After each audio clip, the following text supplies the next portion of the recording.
Evening all. How are we all doing?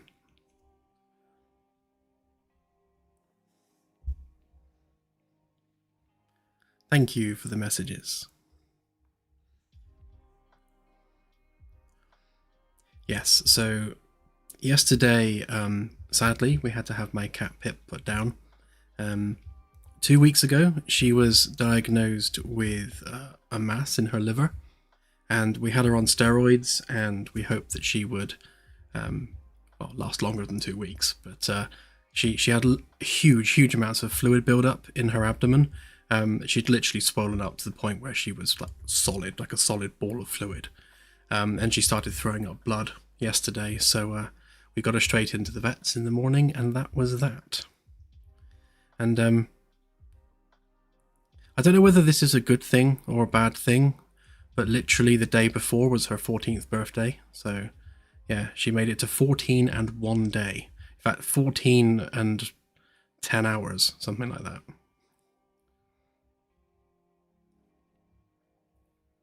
So yes, it was sad, but ultimately proved to be necessary.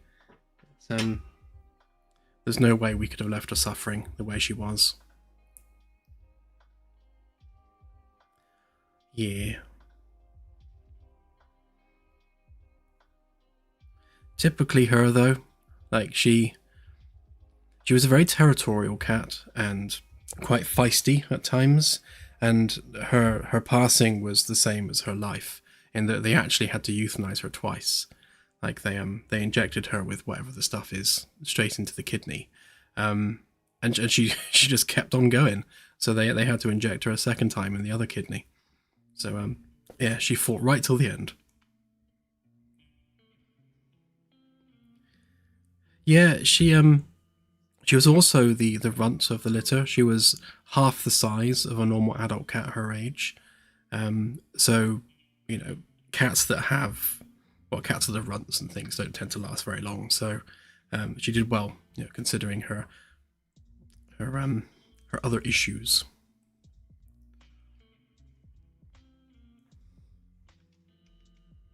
But anyway, on to happier things.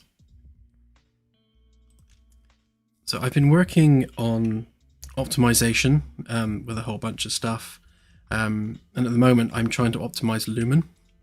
So you can see here with the camera jump, with the reflection of the cup in the desk here, as the camera moves to the point where you can't see the mug anymore, it's still reflecting because it's using Lumen reflections. So before with screen space reflections, that wouldn't work. Oh wow, Firstus. Oh, thank you.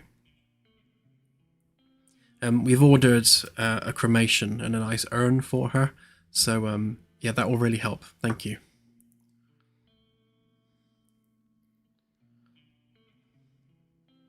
And yes, as Claire points out, we've got like hundreds and hundreds of photos of her, so we're going to get a 3D artist to make a proper fully rigged model of her for the game.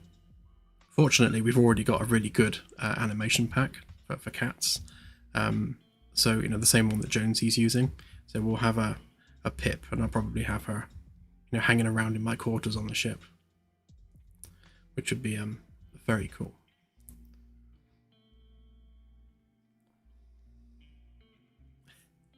I've never heard it called a full Benjamin before. I'm going to have to use that.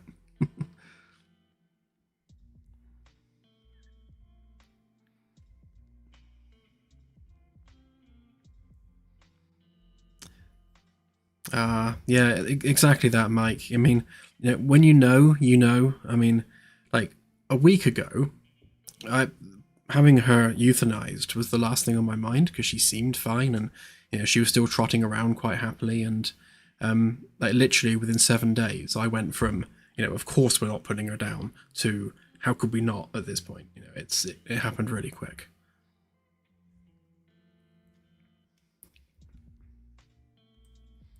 What else? Oh yeah, nebulas. So I've done a lot of work on the nebula shader. This one's really faint. You can't really see it very well.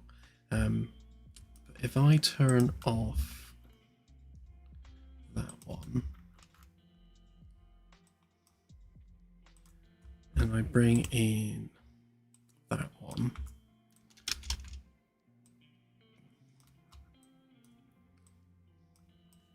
so I've made a new shader for nebulas where they basically have a centralized cavity where there's nothing, and this is to simulate a star shedding its outer layers. So the idea is that we're making planetary nebulas for the white dwarfs. And no, you can update later, thanks. And if we go to the randomize button, oh yeah, I forgot it randomizes the scale as well. I've made a bunch of different color palettes for it. So rather than picking just random colors, which looks stupid most of the time, I've actually built individual color palettes. So you'll find that there's some consistency between them, but I think I made 6 color palettes in the end. So they give you lots of different procedural shapes and colors and such. And it's if I can find an explodey one. Give me a shockwave one. Never find one when you want one.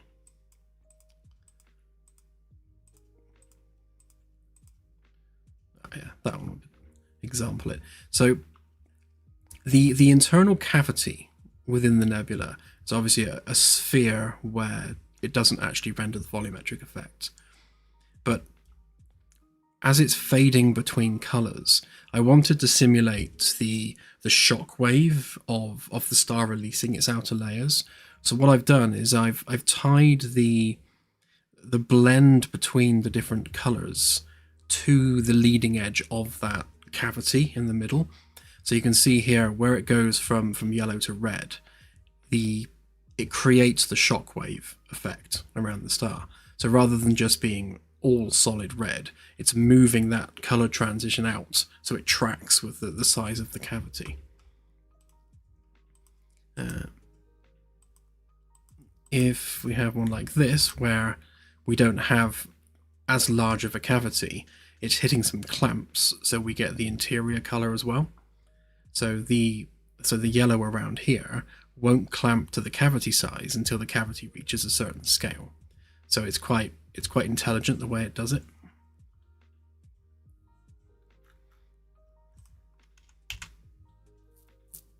Lost it now.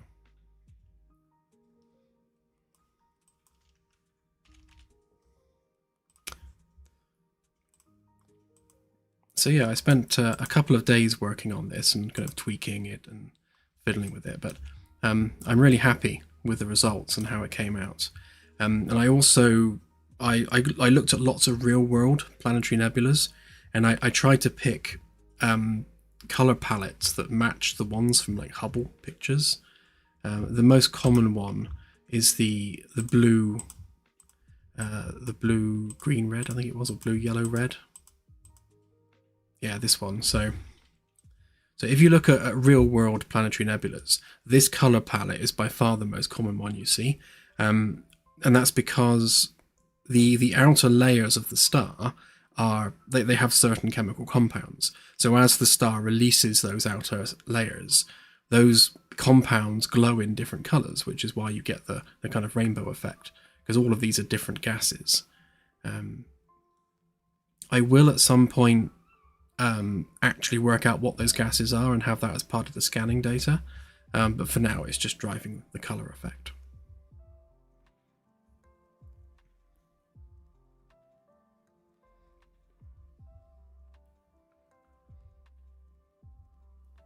There are real-world LTYs already on ASSI. There's quite a few, in fact. And yeah, at some point, once we have a more robust window overlay on the bridge, I want to be able to render loads of different data layers. So we're holding off adding rogue planets at the moment, because with a rogue planet, all you're going to get is just a black sphere in space, because there's nothing lighting it up. But once we have different visual overlays on the bridge window, then you can actually see that dark object in various different spectrums, from infrared all the way up to X-rays and such. So yeah, so yes, that's coming, and yes, that will also be tied to the addition of rogue planets as well. So all that should really come at the same time. But yeah, so I've become quite obsessed with just mashing the random button to see what the procedural system spits out. Now, these are already in the game now on the dev build, so as you're flying around, a lot of the white dwarfs will have planetary nebulas. The scale and opacity of the nebula is tied directly to the star's temperature. So the idea is when a white dwarf is born, it's obviously the remnants of a massive red giant that just expelled its layers. So when that happens, that's when the white dwarf is at its hottest. So as that white dwarf cools down, that nebula is growing and expanding and dissipating. According to my random Google searches, they should last about 20 to 30,000 years. So the planetary nebulas are very short-lived. And at the moment, I've got it clamped so that between 10,000 Kelvin and 20,000 Kelvin, that's where it will define the size and the opacity. It's not quite realistic yet, because really it should take about 100,000 years for a white dwarf to cool down that much. So we need to tweak some of the numbers, and the planetary nebulas are a bit too common right now. So there is more tweaking we need to do, but they are in, and you can go and look for them. So that's something to do on the dev build right now. Thank you. But what are we doing tonight? That's the bigger question. So I'm going to put up a poll, as usual, for Wednesdays, and then we can see.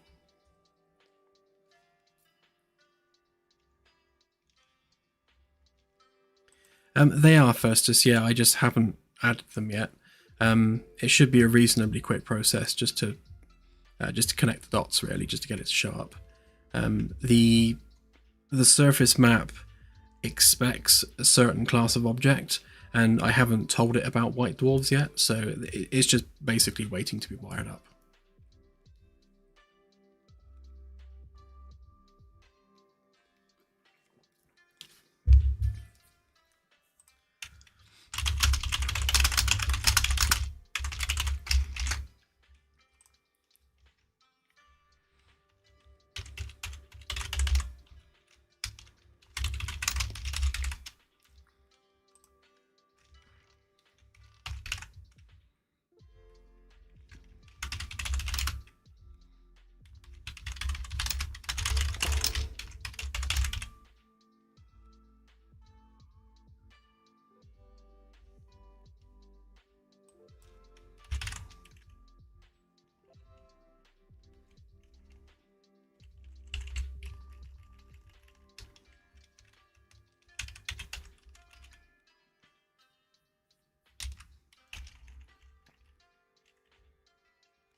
Okay, there's only two options on the poll tonight. So that's just continuing our Sunday work on the Caravella build, or designing whole new ceiling panels for engineering on the Magellan. So we've got the new ceiling panels we've done for B, C, D, E, and E decks, but I want something sort of visually different for engineering. So it's either that or Caravella.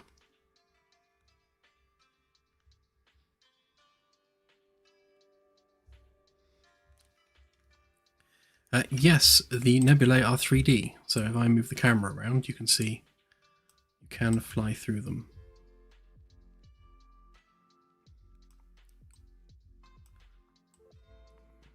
We've got a bit of glitchiness actually on the center there where we've got the mask. It's yeah, it's causing a couple of blobs to appear and disappear. I need to have a look at the extinction value and see why that's happening. But yes, they are fully 3D. If I go for a chunkier one, you can probably see that effect a bit better.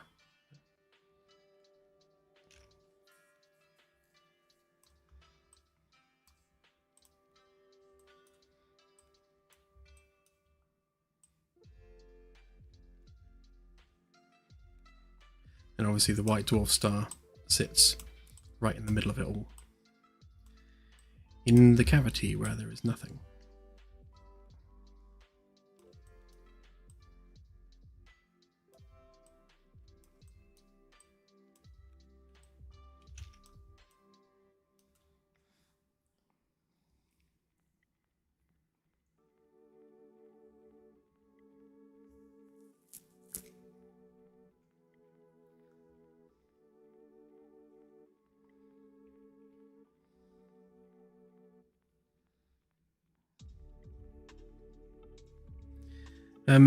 I've only got one panel to do, a NASI for B, C, D, and E, and that's the interface between the curved corridor and the bulkhead.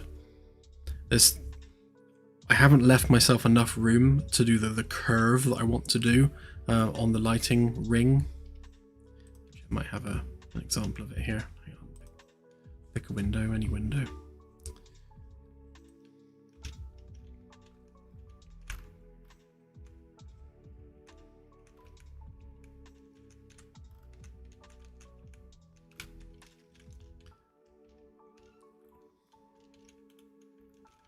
Yeah, so around here where we've got this interface, I only have that much room for the panel, and what I want to do is the same as I've done here, where we've got that curved end to it.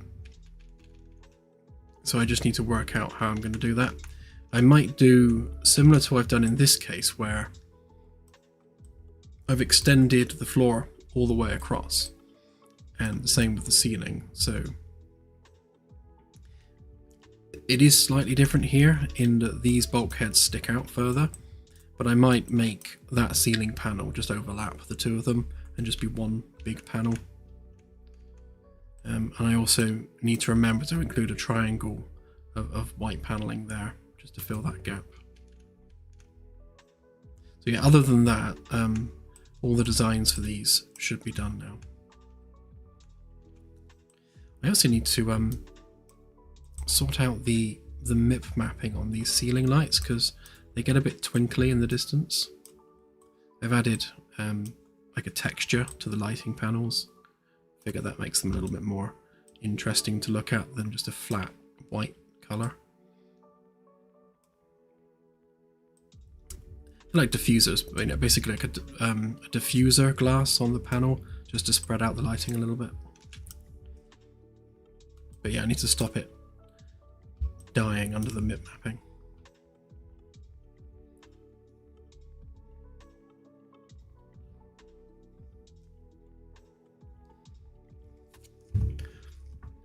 Sure, okay, well why don't we do both? So I'm kind of interested to see what we can do with the engineering ceilings.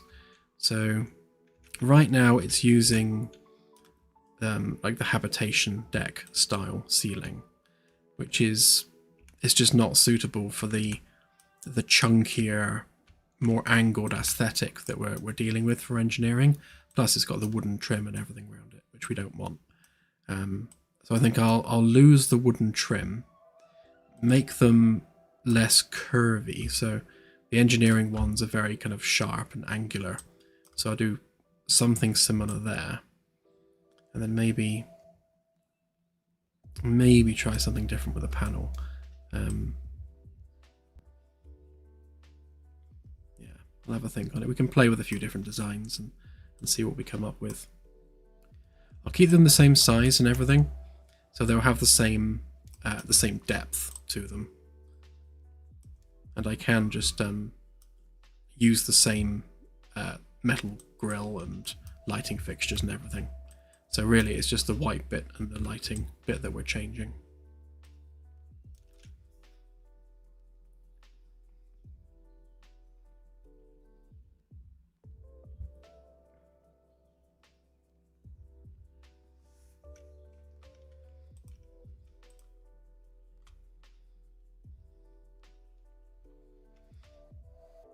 Okay, we have our pole done. So that works because I do want to do this anyway, so we shall go ahead.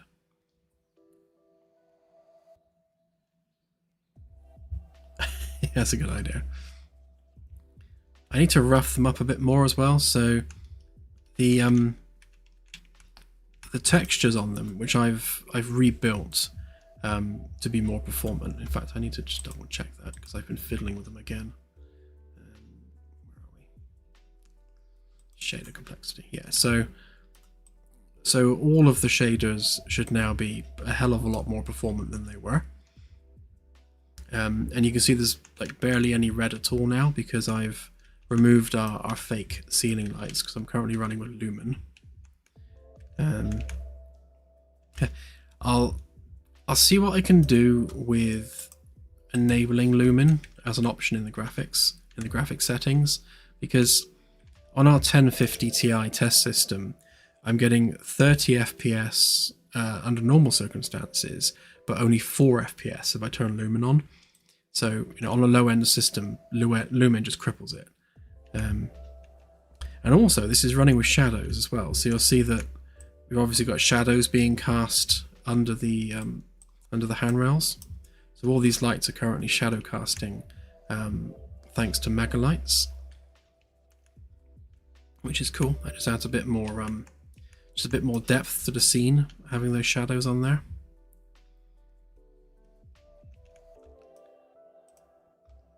Pretty sure they are dynamic, so if we stick that up there, we should get shadows on the wall. Yeah. Yeah, so we've got dynamic shadow casting working on that. Again, that needs to be a toggle because it's essentially free if your card supports hardware ray tracing, but if you don't have hardware ray tracing support, it doesn't work at all. That's just one of the prerequisites of Megalights. So we definitely need a toggle for that for people that don't have an RTX or equivalent card.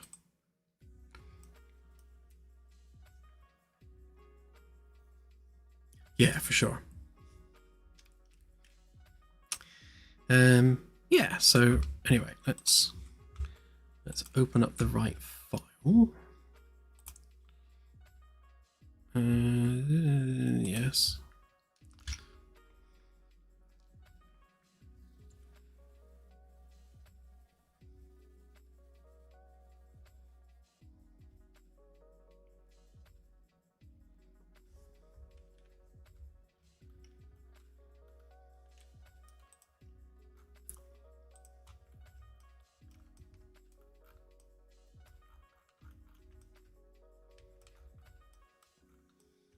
Still need to do the cross bars on that one. And I think one of these, I did that one. Oh yeah, this one. But the actual panel sizes are the same on F deck as they are on the other decks. So really all we need to do is just change our template design for that bit and then keep the rest. So we keep, so for F deck we definitely have a ring 1 corridor, so we're going to need those. We won't need that one.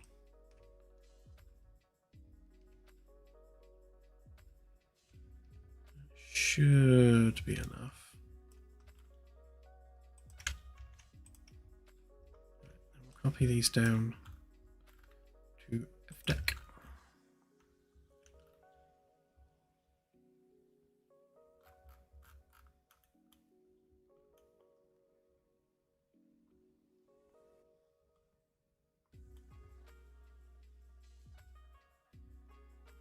not have ceiling panels on there?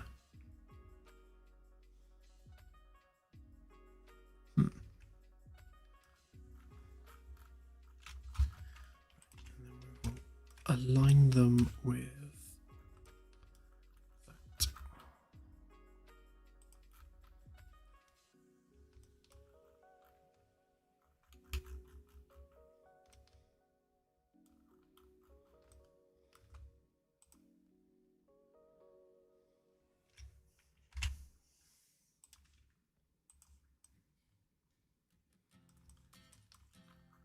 Yeah, so I measured them, so the wall panels should line up exactly with the edge of the metal bit there.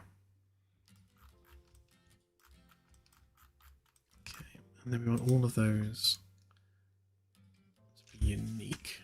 However, we want the inner object to be unique.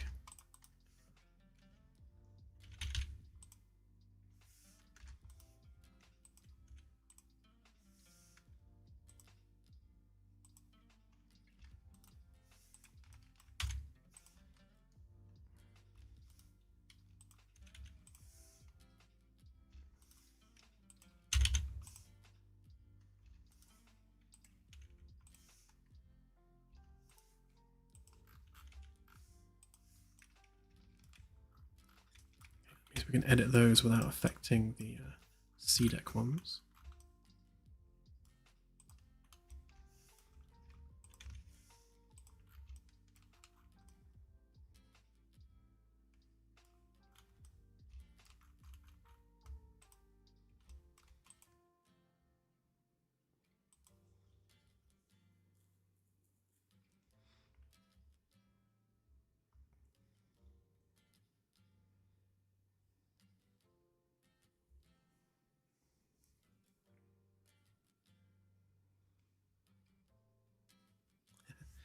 It will do at some point, Delta, don't worry.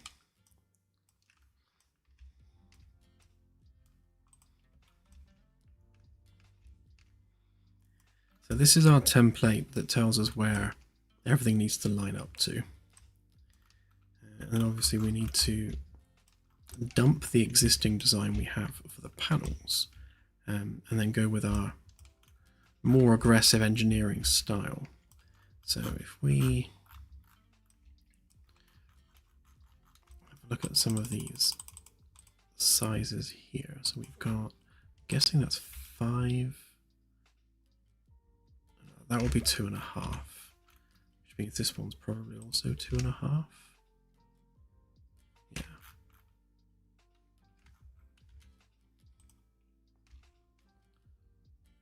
That one would be 2. Does that mean that one's also 2? Okay.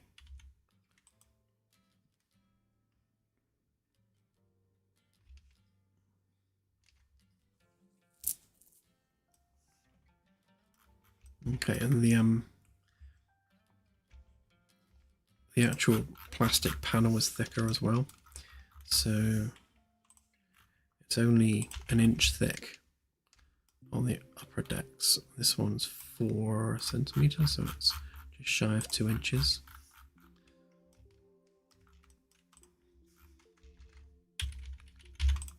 Right, which means on here we need to basically get rid of that completely because we don't need it.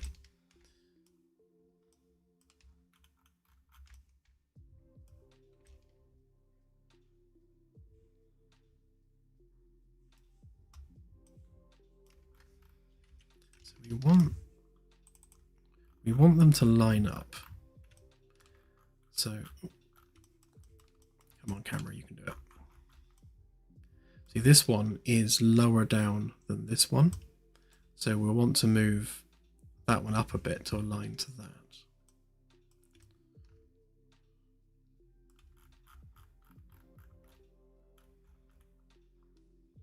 That's interesting. One of these panels is the wrong height.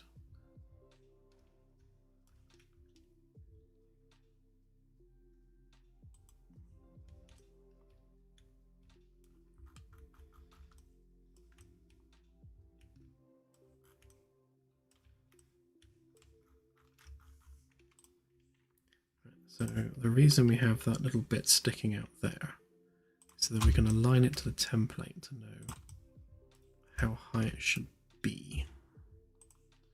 So that's telling us that these are too low.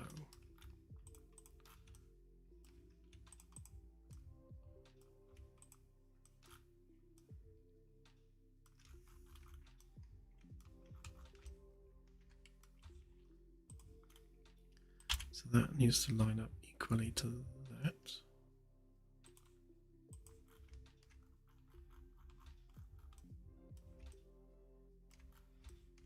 Okay, which means that this panel, the top of it's actually too low. So I'm assuming that that is actually lined up with the floor properly.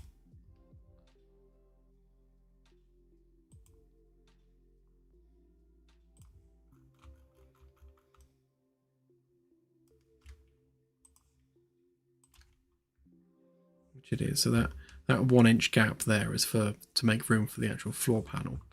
So that means that this is, yeah, too low. So that's going to need raising up a bit. So we'll have to re-export some of these panels. That needs fixing as well. Look at that. What's going on there?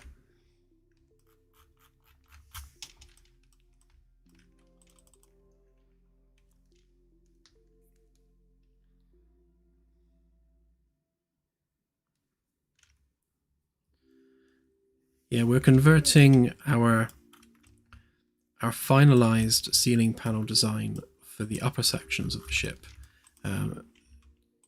so that they also match the aesthetic of engineering.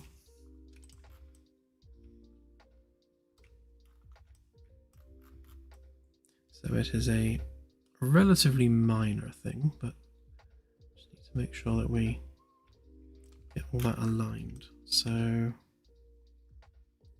because it doesn't help that if that one's wrong, then we don't know where we're aligning it against. What about these guys? Are these also wrong? Like, is every single panel wrong in engineering? Because that would be unfortunate.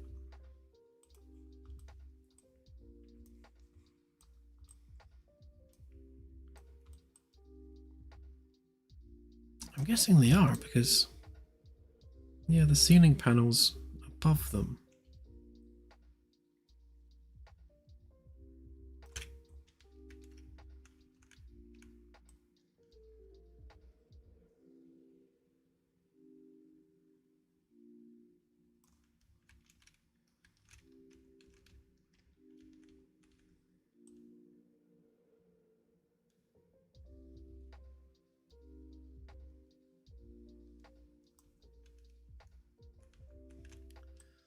Checking these ones against the same thing. So is it aligned to the bottom? Okay.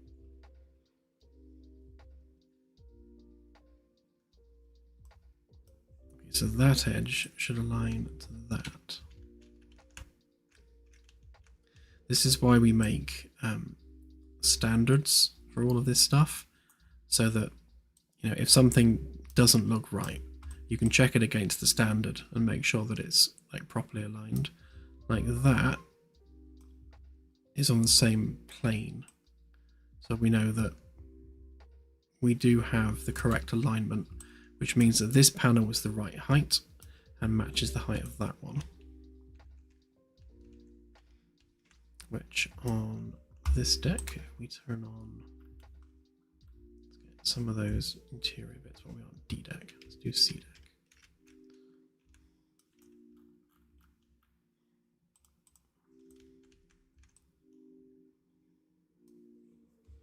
So we should be aligning to like the bracket attachment points.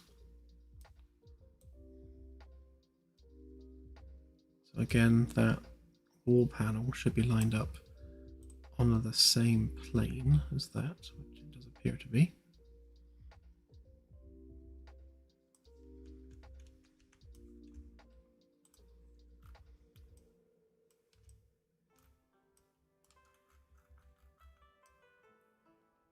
So that one is all the way down there.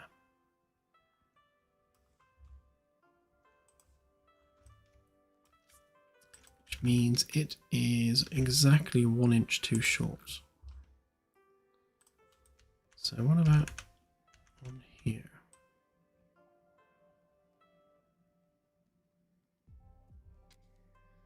See, that's actually correct.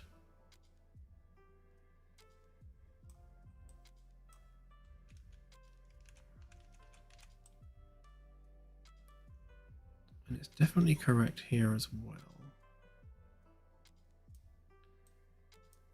Which would suggest that that's an old mesh.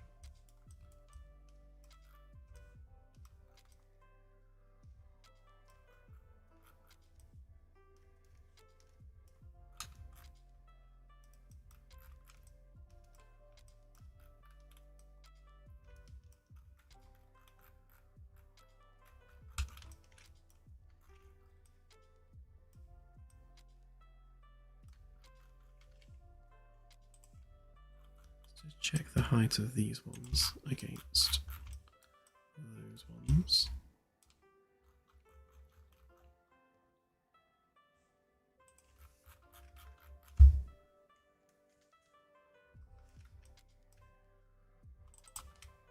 Interesting.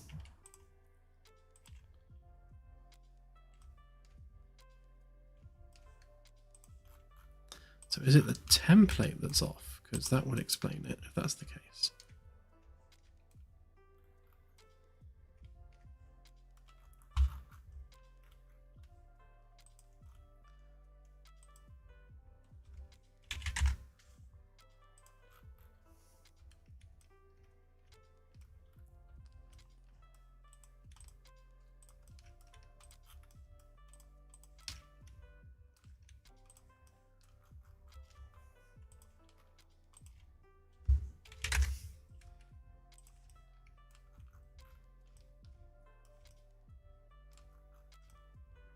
Right, that's more like it.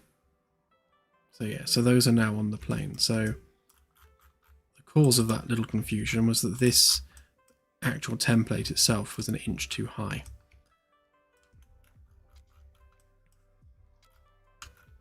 But again, this is why we have templates, because without having all of this stuff kind of measured and organized, it's very easy to get lost with what you're doing. But now that we have that, that means we can take that, copy it over there, line it up.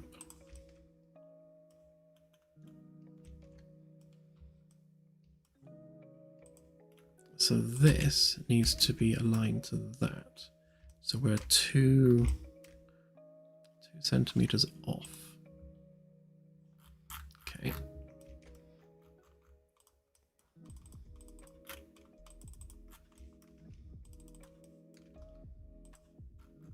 if we move that 2.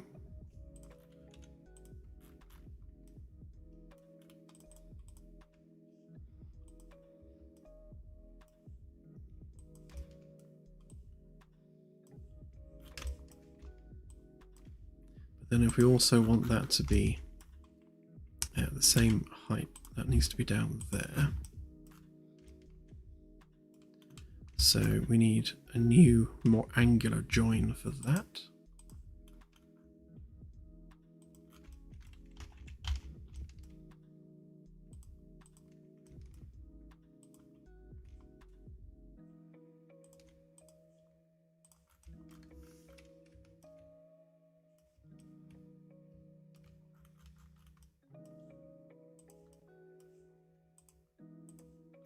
Let's just look at how wide that is.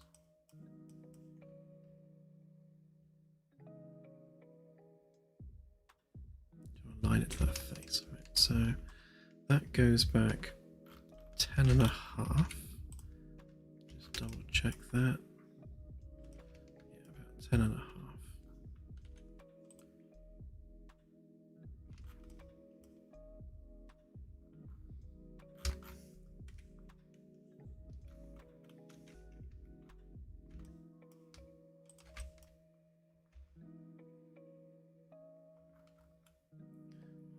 12 to the midpoint.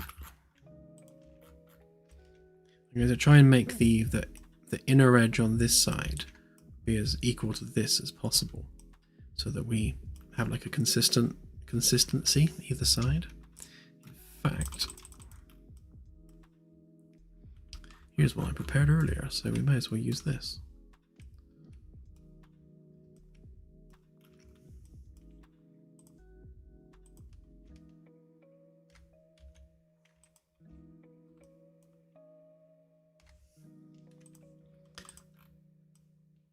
Probably going to make this a bit thicker. But if we basically borrow that bit.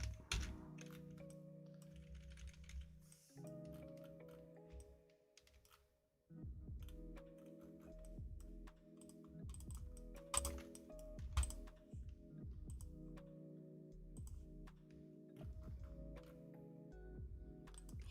that there for now.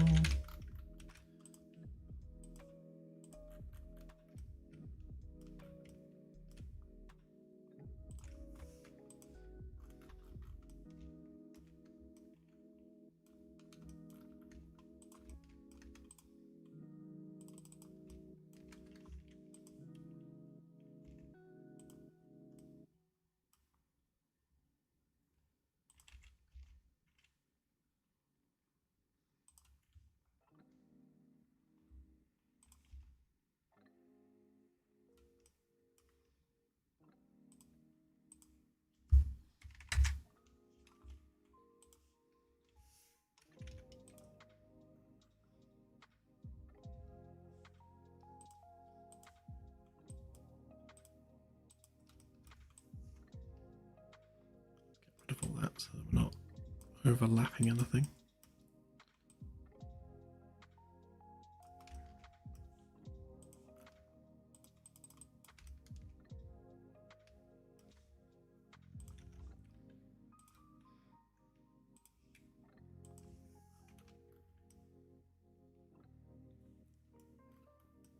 Actually, that does line up with the metal edge perfectly.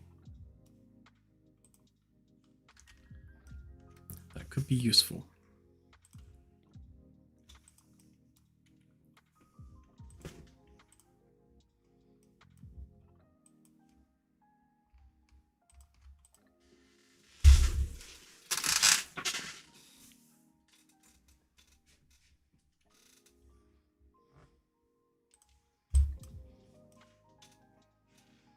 Okay, so what we could do is if we keep that same angle that we have there, and if we then mirror that underneath there,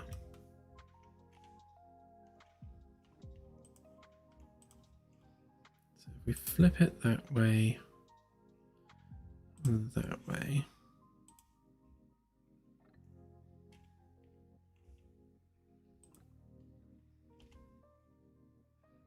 line that up to that edge.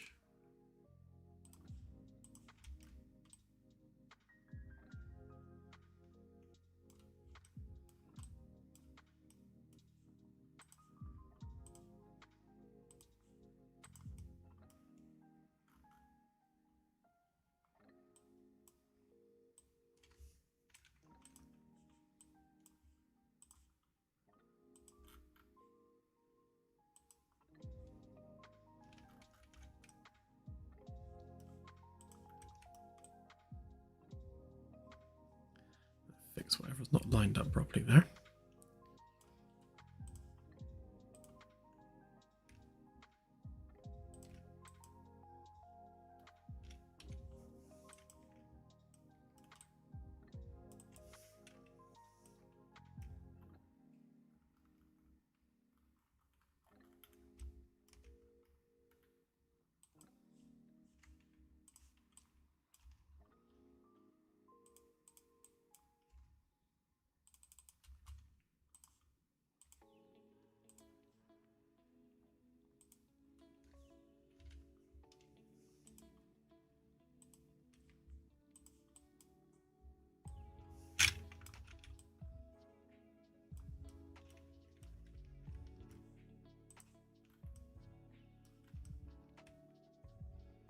Okay, so that edge should match the other edge. And then if we get rid of that, we can rotate that one around.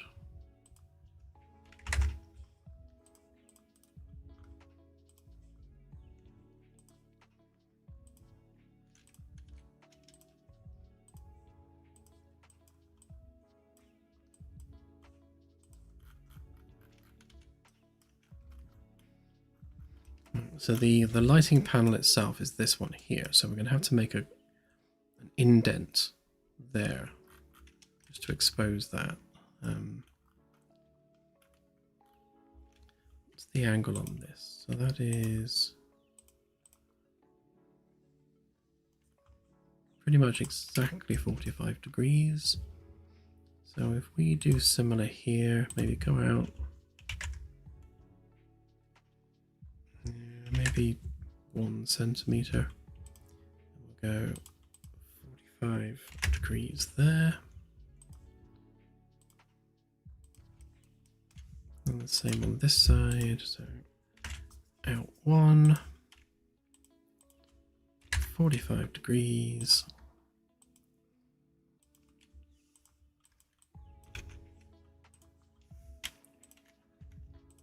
And then remember to put it on the right layer.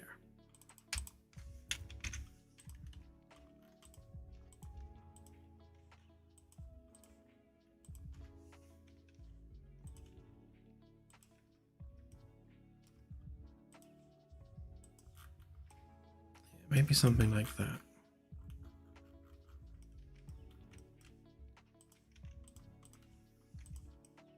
If we add a curve on there,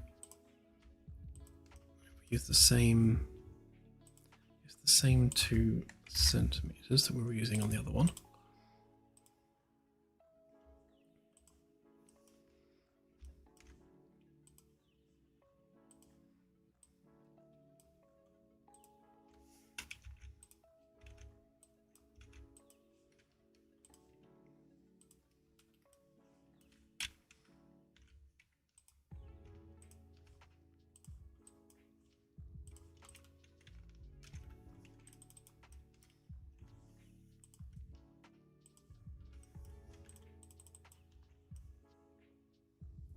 Something like that. I worry that that's perhaps too much of an indentation, but we'll see how it looks. I'm also wondering whether that needs to be tightened up a bit.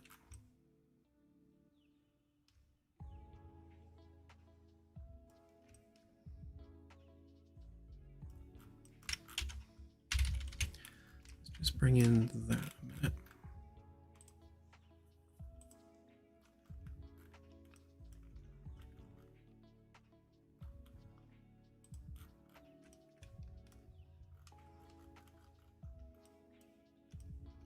So we know, thanks to our consistent measurements, that that should line up to there.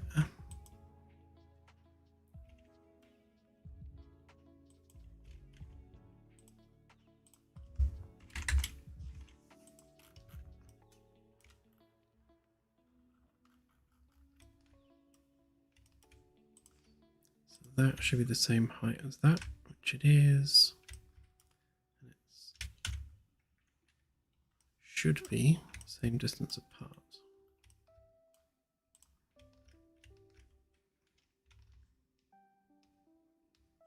Yeah, 25.5, 25. So we are, oh no, so there, isn't it? So 25, 25, yeah. Okay. So we've got the same spacing. And I've lost the template. Where'd it go? There it is. Same spacing, same curve. Yeah, we've used this curve here. So I think ideally that needs to just tighten up to match that one.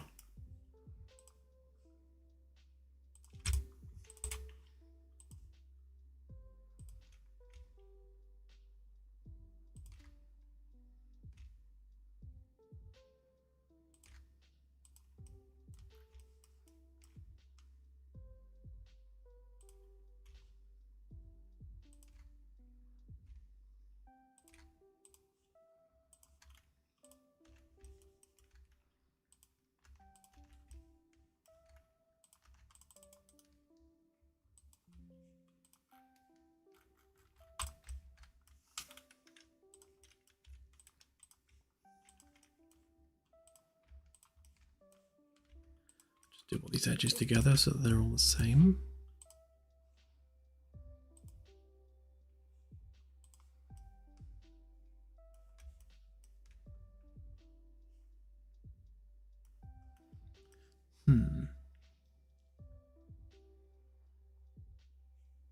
I'll see how that looks once it's been shaded. I worry that that's perhaps not sharp enough, but we shall see. Take a copy of the rounded edge.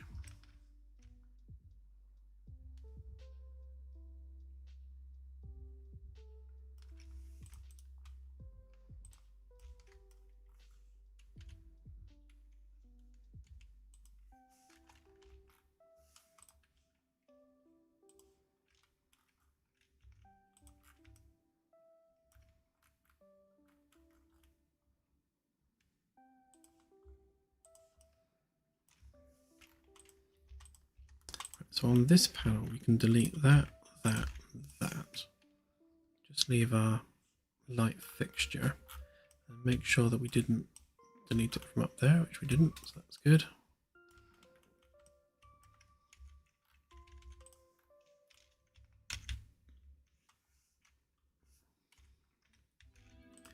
I guess the only thing we actually need from that template is that.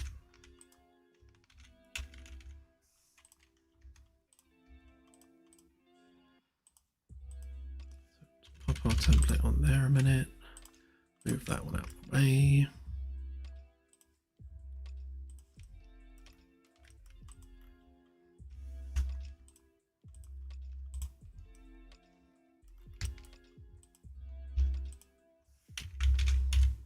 Grab a copy of our curve, which fortunately we already have.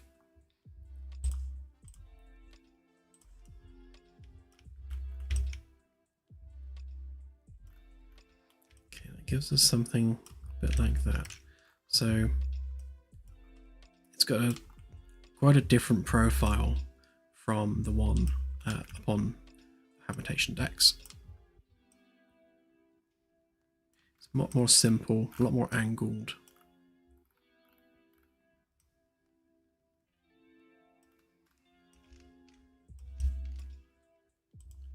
Then we'll move that one in there by 0.5, and that one by 0.5.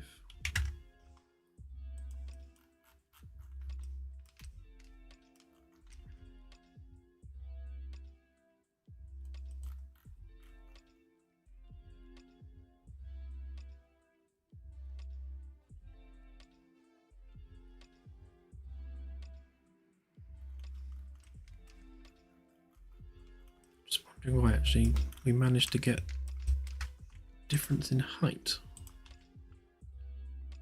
Weird. We literally measured that.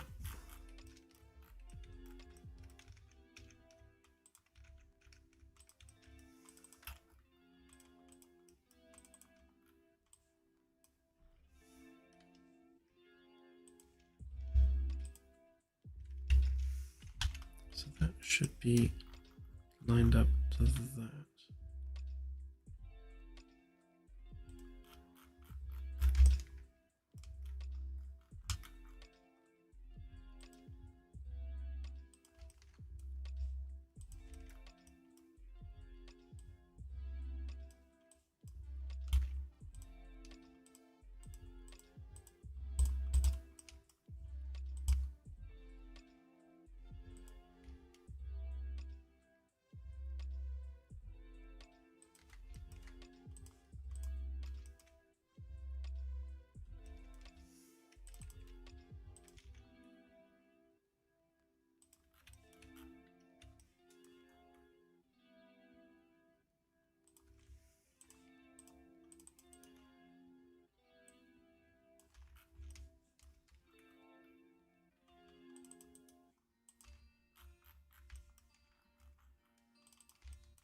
weird. They are ever so slightly misaligned, which would suggest that it's not quite in the middle.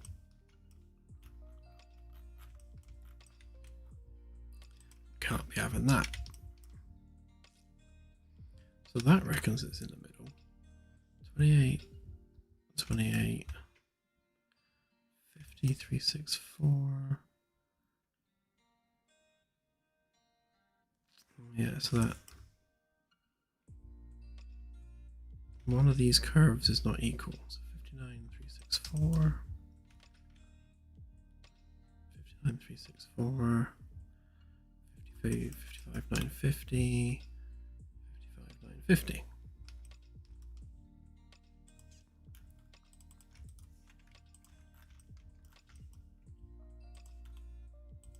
Easiest way to fix that, because we know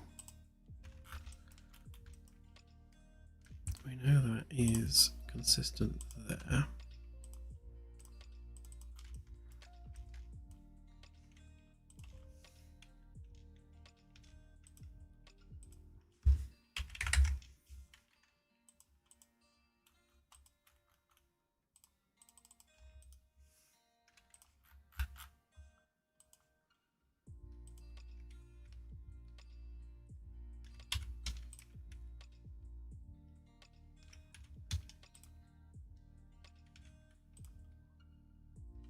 Better. Now it's in the middle. I see.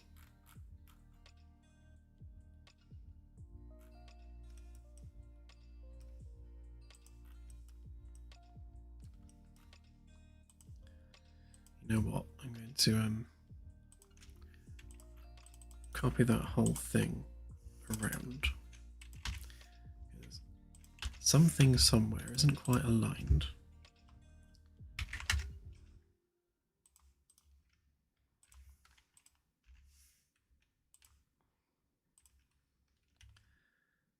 Right, so we're definitely aligned to the middle there. We're aligned there. We're aligned there. 5214, 5214. Yeah, so now we're definitely in the middle.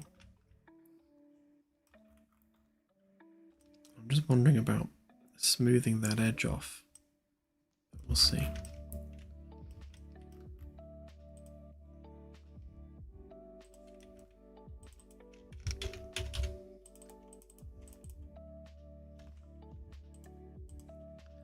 Grab a copy of the updated template.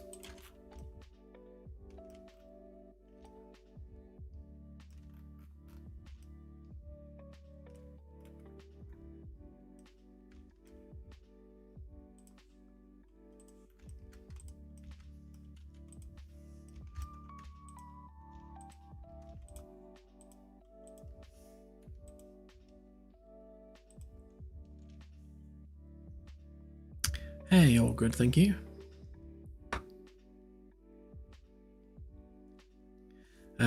Quick as me, the wall panel itself wasn't off, it was the template that was off. So the thing that was there to help guide everything wasn't guiding everything properly. Which never helps. Right, so they are now the same height vertically, although they differ here, which is fine because that has to align with a different shape of panel. They have a much more angular edge, and they have more of a recessed light. I mean, it's the same. The light is recessed the same amount because the panels are the same. It just looks worse because this one's got that kind of gap, whereas this one's solid geometry.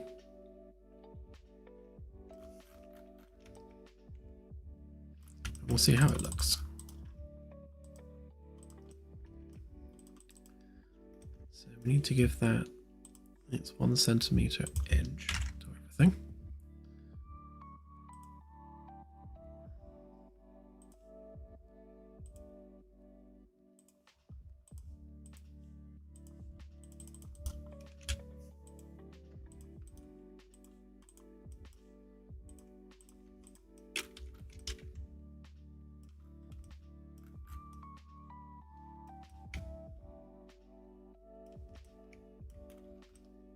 Yeah, I think that'll do it, to be honest.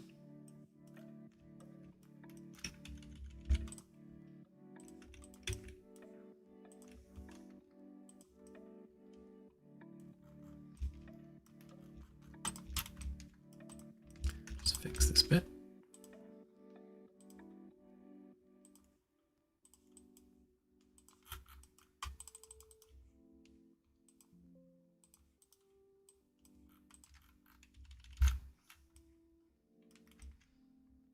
Yeah, so that'll make our engineering ceilings much more angular and more in keeping with the aesthetic that we were going for engineering.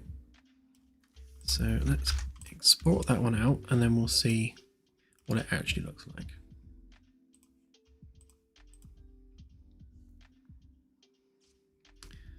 Okay, so we want ring 1 ceiling. No, ring 1. And that would be, I think, the 6-segment version.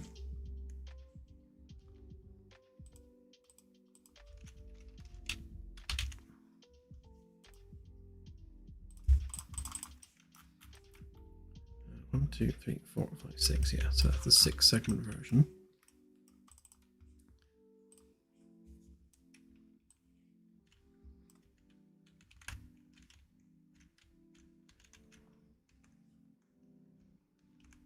So that's these guys here. So we just need to replace the mesh on these, basically.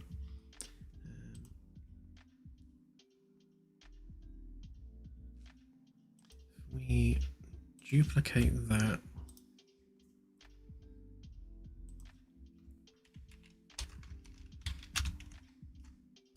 So we know there's an engineering version of it.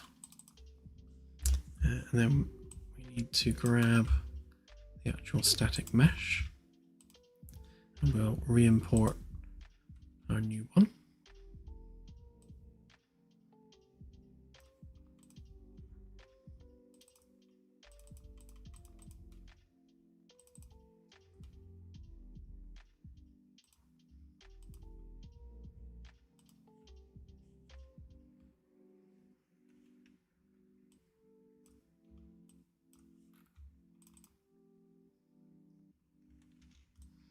Okay, so there's our new panel. And we need to give it a socket, because that's how we position everything. Which is there, that's its world origin, and that's where it connects to the our snapping guide that we've made.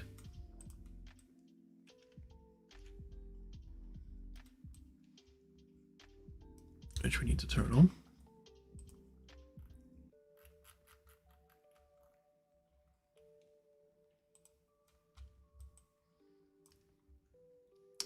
Right, so we want that one, that one, that one, that one, and that one.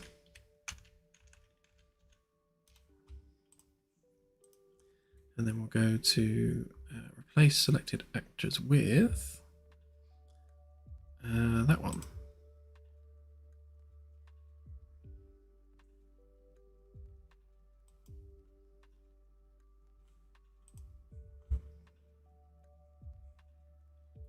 Well, that didn't help.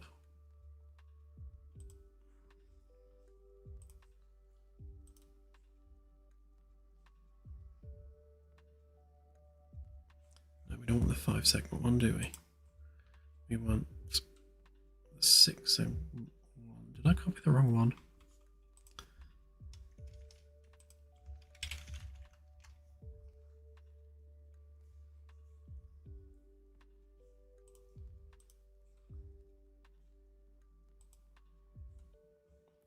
So nothing has changed yet because I haven't actually told it which one to do. So we want 6-segment engineering. Right, and then we'll replace that with 6-segment engineering.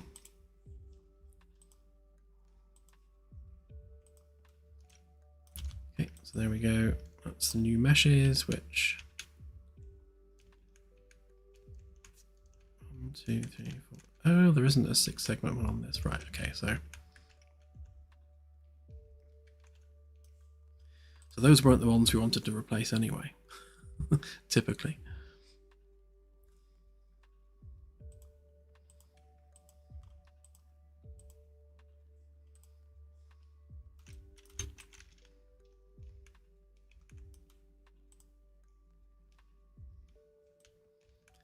Five segments.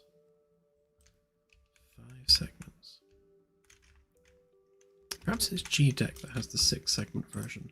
I know one of them did. G-Deck ceilings and snap guide.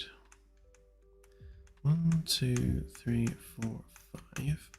1, 2, 3, 4, 5. 1, 2, 3, 4, 5. 1, 2, 3, 4, 5.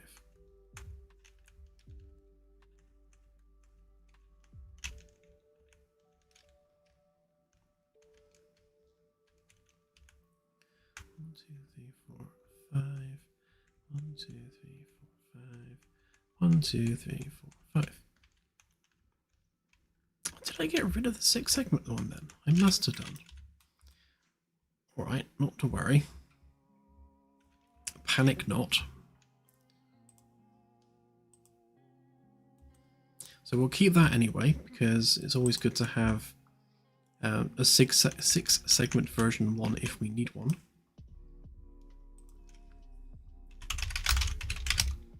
See if I can remember all the texture assignments now.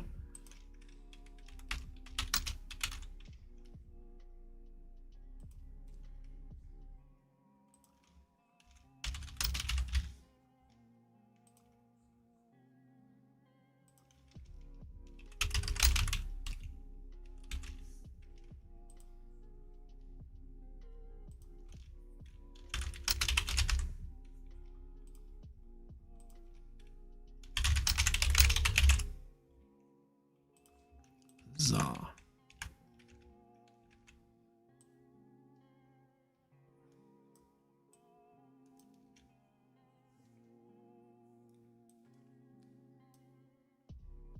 Quite a few, AJ. I'll count them up in a sec. Thank you, Lone Wolf. Yeah, it's very sad, but I'm trying to remain philosophical about the whole thing.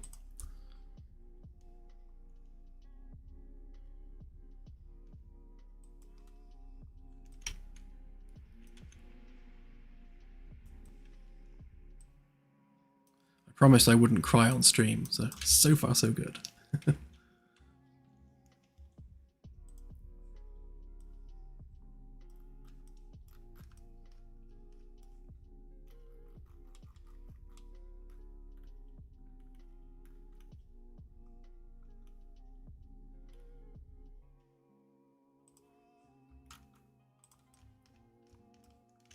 Right, so we're going to have to take our B-Deck ceiling panel, because this is the one that fits the 5-segment gap.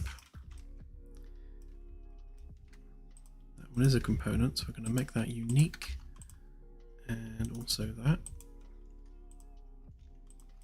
And we're going to delete that, that, and that. Make sure we didn't break the B-Deck one. Nope, all good.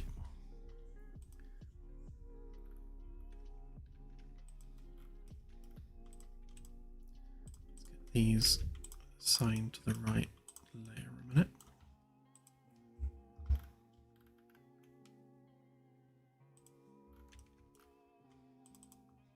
Right, then we can get rid of that layer and that layer, just so we're not getting ourselves all mixed up.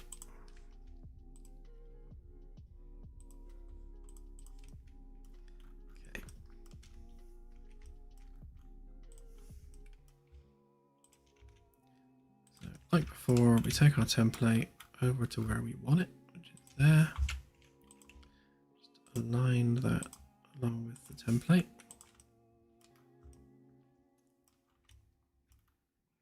Oh, camera's gone wild. So we know we're lined up because we've got all the Z fighting going on. we only need to copy that bit, and we don't need the rest of it. Pop that in there. Grab a copy of that. Paste it in there and extrude. Then we just nudge the ends over a bit to give ourselves a gap.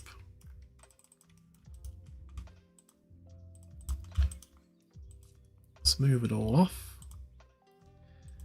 Add our rounding.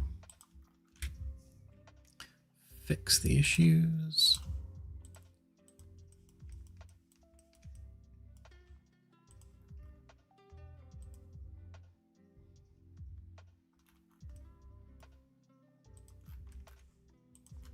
Okay.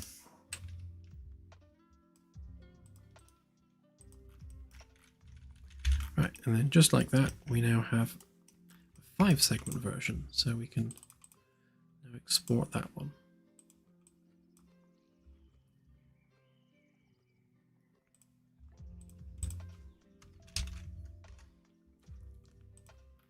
And basically we need to do the same job for every type of panel, so everything from like the T-piece through to all the straight bits and the end caps as well. Just convert all those to the engineering version of them. Hopefully that will look quite good.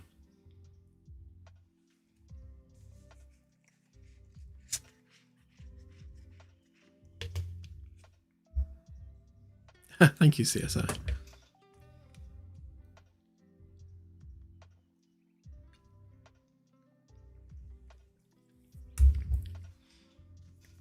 I did used to do training back when I was an IT manager, as and when it was needed, basically.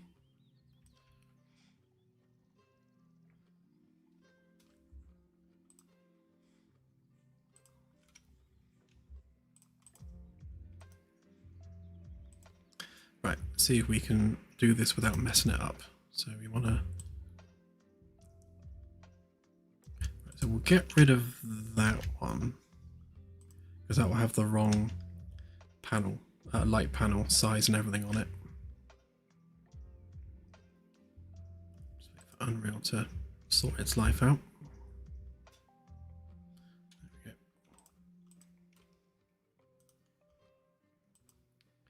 Right. So we definitely want the 5-segment version. Again, it's important that we copy the right one so that the lighting panel and everything is all lined up where we want it.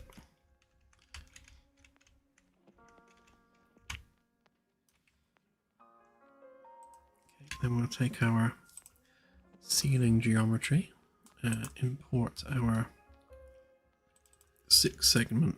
No, not that one. No, that one.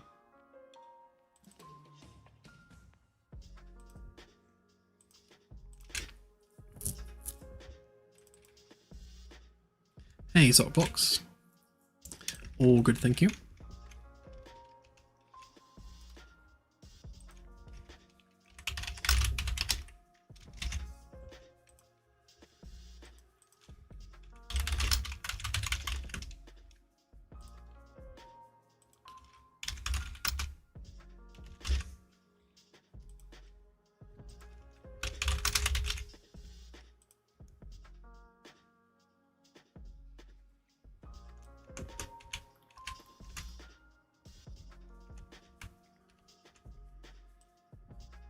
Interesting. Where is it getting that from? Oh, no.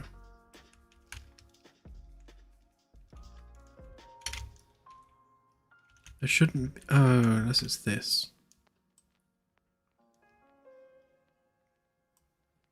Wow, Nanite's messing that up. Let's change our precision. That should fix. Nanite has kind of like overzealously reduced the poly count in this, so if we just change our positional precision, that should sort that out. There we go. Better.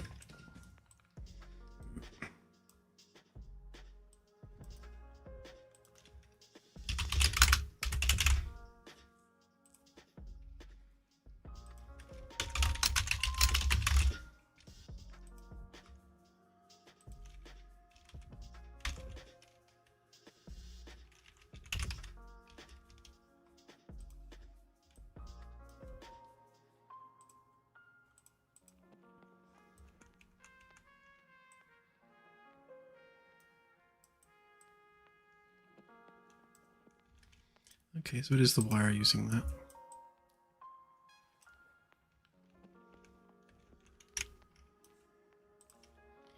Okay, then we'll make our anchor point.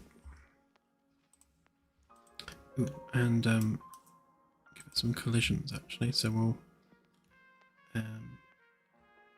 I just had a box collision on it. Depending on what we do with these panels, I might give it more complex collision geometry, but for now, box collision will do. It is, after all, only a ceiling panel.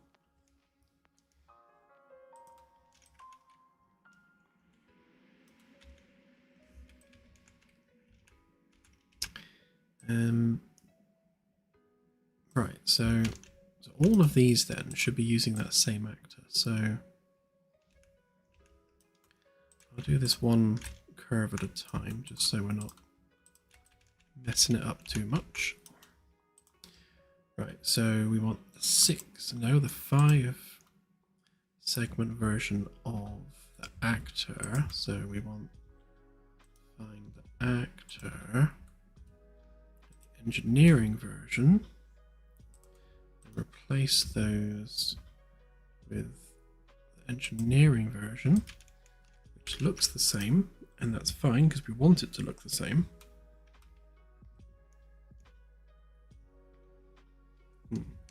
Except it has stripped out our supply cable. I think for the sake of not having to type all that back in, I think what we'll do is just replace the mesh.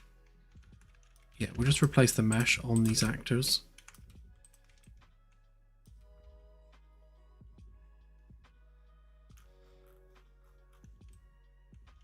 Oh, is it going to make me do them one at a time?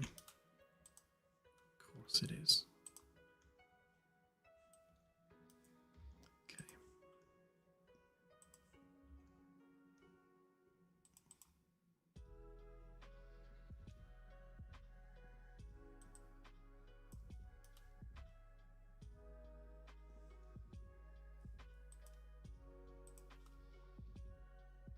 I think the quicker way of doing this is going to have to be to replace the cable name, because otherwise I'm going to have to change the mesh on all of them all at once, which is going to just be annoying. Right, so we'll change that bit.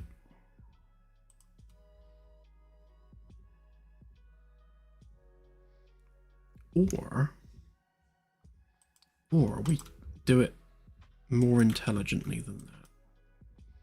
So if we give these ones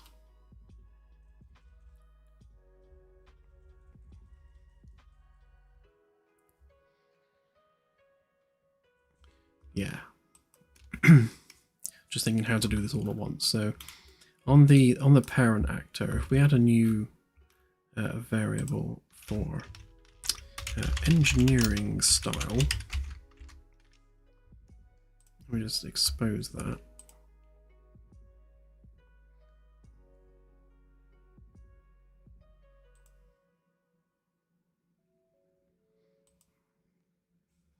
Okay, and then in here we can get that variable, and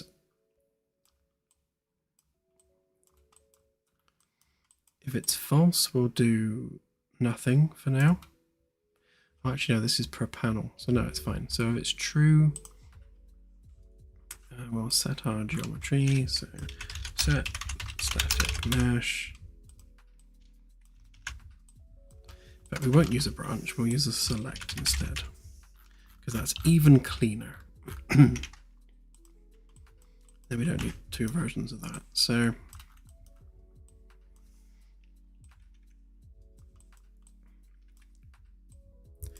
if engineering style is false, we will use this one, and I'm going to have to type it in, aren't I?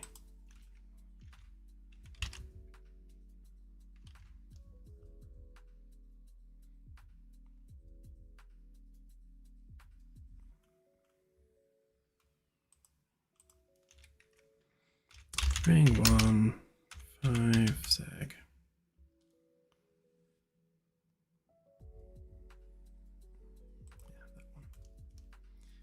true, we use the engineering version. So what we can do now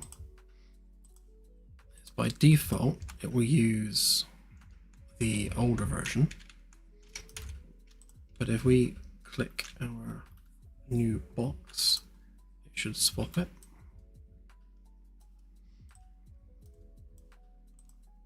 Just like that. Hello, why are you not doing it?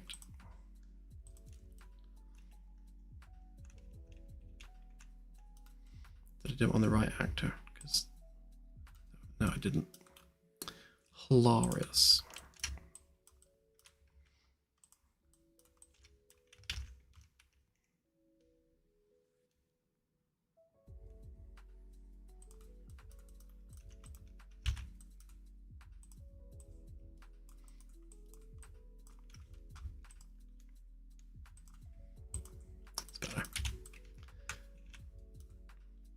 Yeah, so click the button and it will swap the mesh. No copy pasting needed. Okay, we should still have our gap there. And that gap should be consistent with that gap. And then they should be kind of visually consistent with one another. So like that angle should be the same as that angle. And whereas this one goes vertically down, this one goes horizontally across. And I don't think that cavity there looks too bad.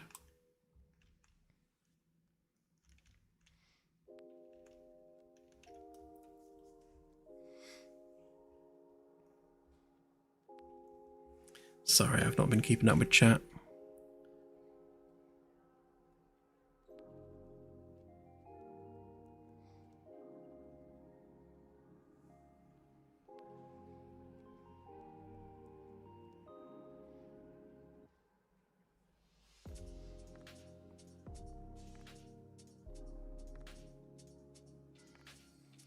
Yes, Softbox. So engineering style is a Boolean.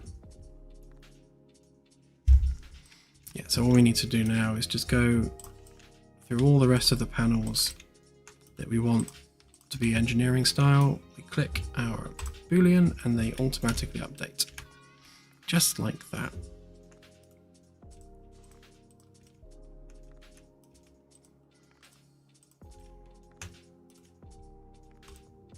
That saves us having to replace the actors or update either the mesh or the cable name for the electrical side.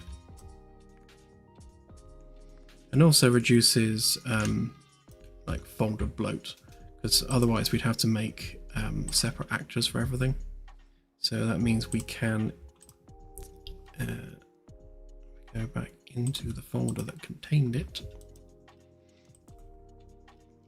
So like the engineering version we just made, we don't actually need. Which is nice. Keeps everything nice and consistent.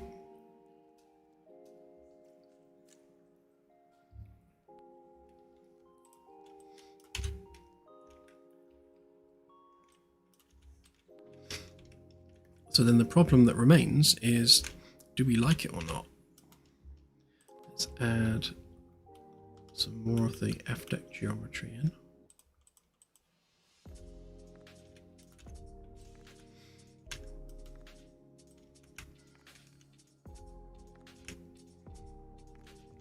I think after looking at the C-deck ones, I think the F-deck ones are perhaps a little bit on the plain side, maybe. I mean, I like the general idea behind keeping those angles consistent on both sides and keeping like the width of this the same on both sides. The middle bits may be a bit flat looking.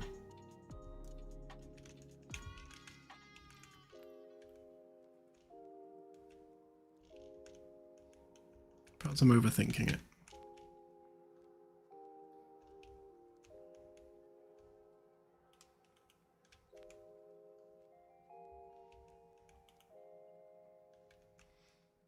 I suppose it also doesn't help because we have shadow casting enabled on these lights. It means it's not using our ambient occlusion, because it uses its own version of ambient occlusion once you enable megalights. You can't replace it with the screen space version, and I generally prefer screen space AO because it just provides more depth. It's perhaps not as true to life as it should be, but from an artistic perspective, I prefer it. Like if I just open up that actor a minute, move that over there. So if I turn off shadow casting, let's go to this corner where we can see it. So this should get more depth to it if I turn off the shadows.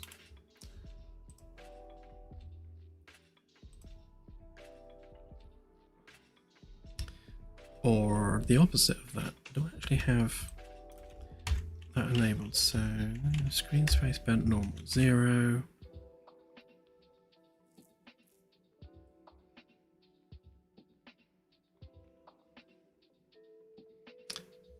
Hello, Unreal.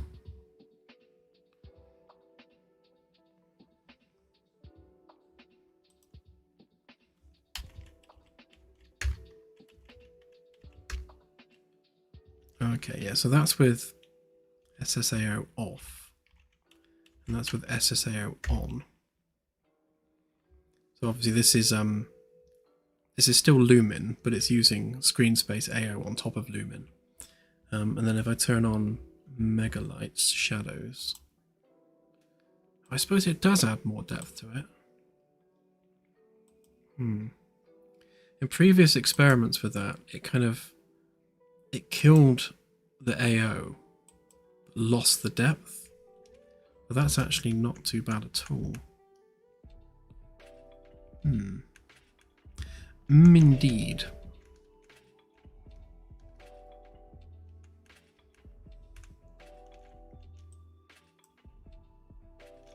So if I turn off cast shadows, and I also turn off Lumen,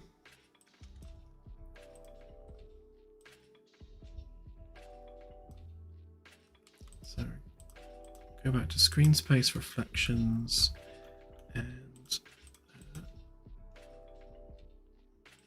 no GI. So you can see now all the ceilings are black because we have no global illumination anymore. And it's worth demonstrating that if we go to shader complexity, you can see that it's all completely green apart from the windows. Windows are never going to be rendered nicely. But everything else is nice and green on the shader complexity. However, in order to then light those ceilings, without a real-time solution like Lumen, and then we can't bake our lighting because we're in a fully dynamic environment, we have to fake the ceiling lights. And to do that, I'll just open up this actor a minute, we are killing our GI lights. So if I just tell it not to do that,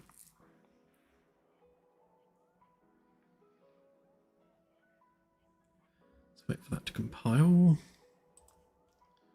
You can see we now have lit ceilings, but the cost of doing so is that we now have these boxes, these transparent boxes in the ceilings, which is worsening our shader complexity, especially if the camera ends up inside it, in which case it really looks terrible.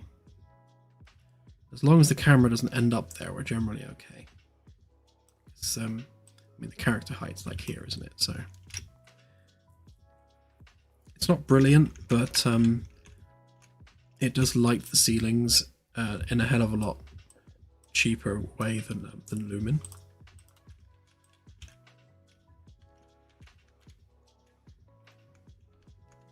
There are so many trade-offs that you have to make with with setting things up, graphically.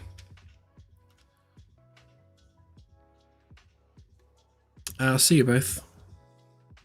Sorry, I was waffling on and didn't see your chat.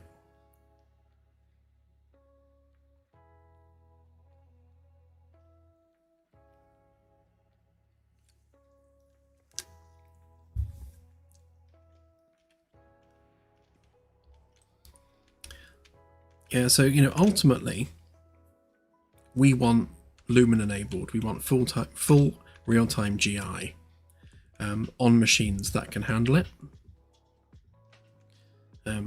This one's got a 4090 in it. It handles it fine.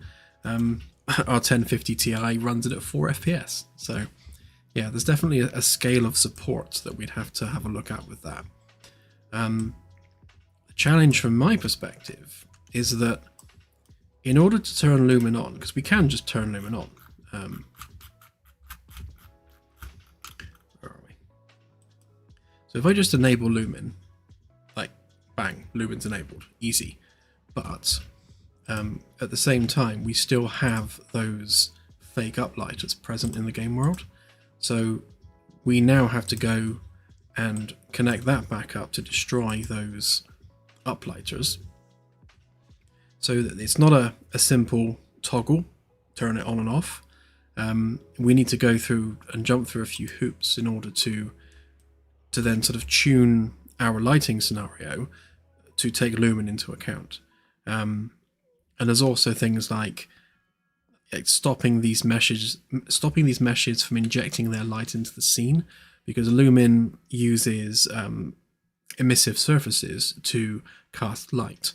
But if we have light being cast from these surfaces, then they kind of add that light to the light that's already there, and then you end up with blown out lighting. And the other issue with it is that we can't then just delete the normal lights, because that was the other thing I was looking at. Because if we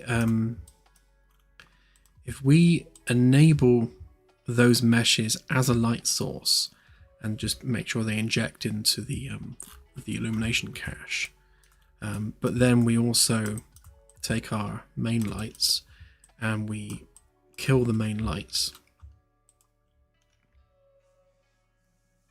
then you will see the issue.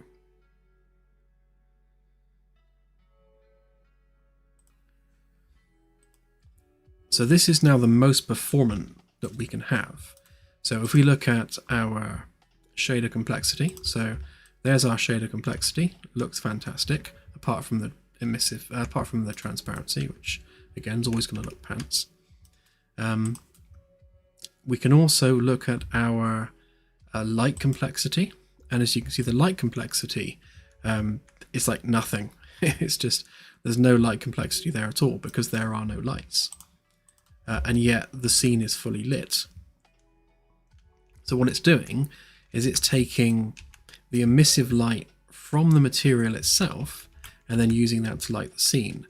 But as you can see, as I move around, it's kind of blotchy and fails massively in places like this.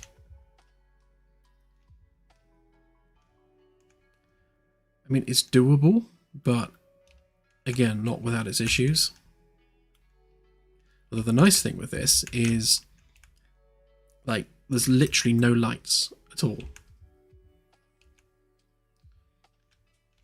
If I can make this work in a performant way where it's not blotchy and it's temporarily reliable, then this is the winning solution, because we literally don't need lights. Yeah, exactly that. Look at all this light, and yet there are no lights.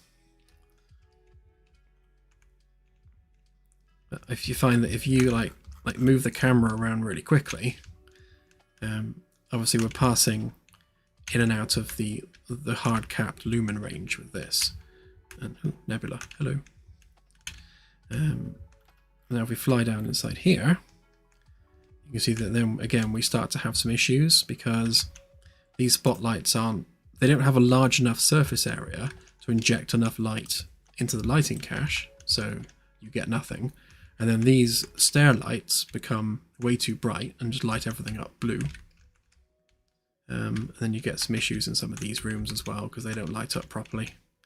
And then of course you get a lot of noise as it's trying to resolve what is a very small number of samples into a nice smooth lighting solution.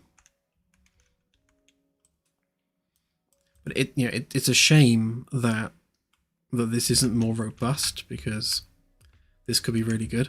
And the other problem you have with this is if you run one of the alert modes, like disco mode for example, then you have to invalidate the amount of light that the mesh is casting into the scene. But when you invalidate that, it then has to recalculate its illuminance cache. So if you're constantly resetting all these lights, then it's constantly having to recalculate. So even on my 4090, the alert mode basically grinds it to 2 frames a second, because Lumen is just constantly having to recalculate for every single static mesh with an emissive surface. I tried capping that based on view as well, so only do it if you can see it, but it wasn't working. So things like disco mode don't work if you're only using emissive surfaces to light the environment. So this is all these are all these different things that I'm experimenting with as part of the optimization to try and narrow down what is the most efficient lighting solution we can go with here that gives us the best visual quality and the most flexibility in terms of what we can do with the lighting. So this is the most performant, but it breaks disco mode and whatever else we want to do with changing light colors in real time. But yeah, so if we don't do that and we don't do that, just refresh that a minute. Yeah, I mean, we have got to the point where I can now swap modes just by connecting a couple of things up, and that's great. So that's us just with lights. And then if we turn off Lumen,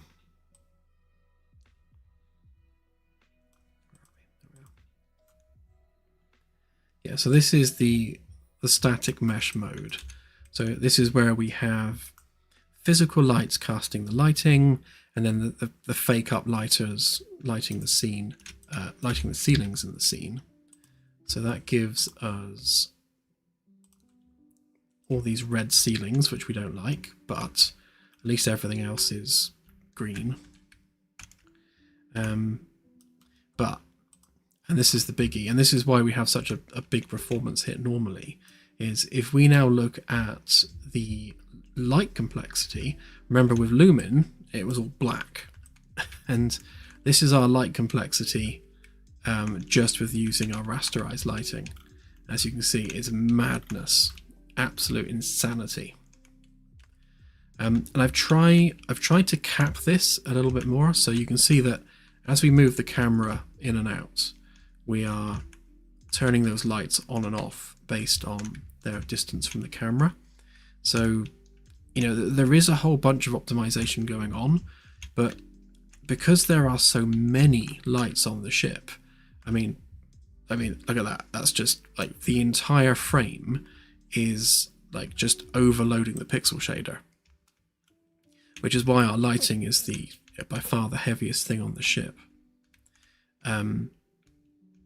So what I need to do is I need to go through and tune all of the lights, because as you can see down here, not all of them are set up with that yet. So these ones down here are still rendering even though we're over here. So I need to reduce the draw distance on those so that we don't have this nightmare scenario.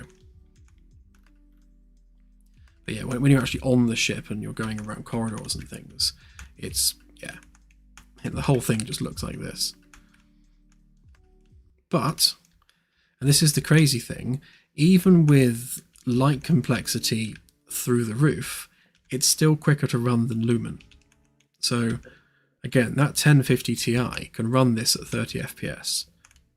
Mostly thanks because of all the optimizations we did.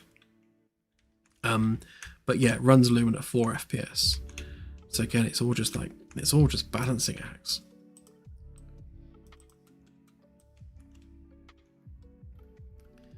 And then standing about here is the worst it will ever be, because in addition to all of that lighting complexity, I mean, look at the shader complexity here, it's just insane. And this is because of all of the glass and the carpet, interestingly. And I don't quite know why this is. The material that's used on this carpet is the same as this one. They are literally the same material. This is a nanite mesh, and this one is not. So I don't know what's happening with this, but with this not being nanite, and the reason it's not is because it's got transparency as part of the mesh. I need to separate these out into separate objects. But yeah, turning off nanite means you lose a whole load of shader stuff. So yeah, it just shows that for some reason nanite needs to be enabled on those meshes, otherwise I guess Unreal as an engine is tailored towards nanite now, so by not having it enabled, things don't quite work as nicely. Yeah, but still, don't know. It's just something I noticed. But yeah, so welcome to my daily quandaries and the things I have to struggle with. But back down to engineering.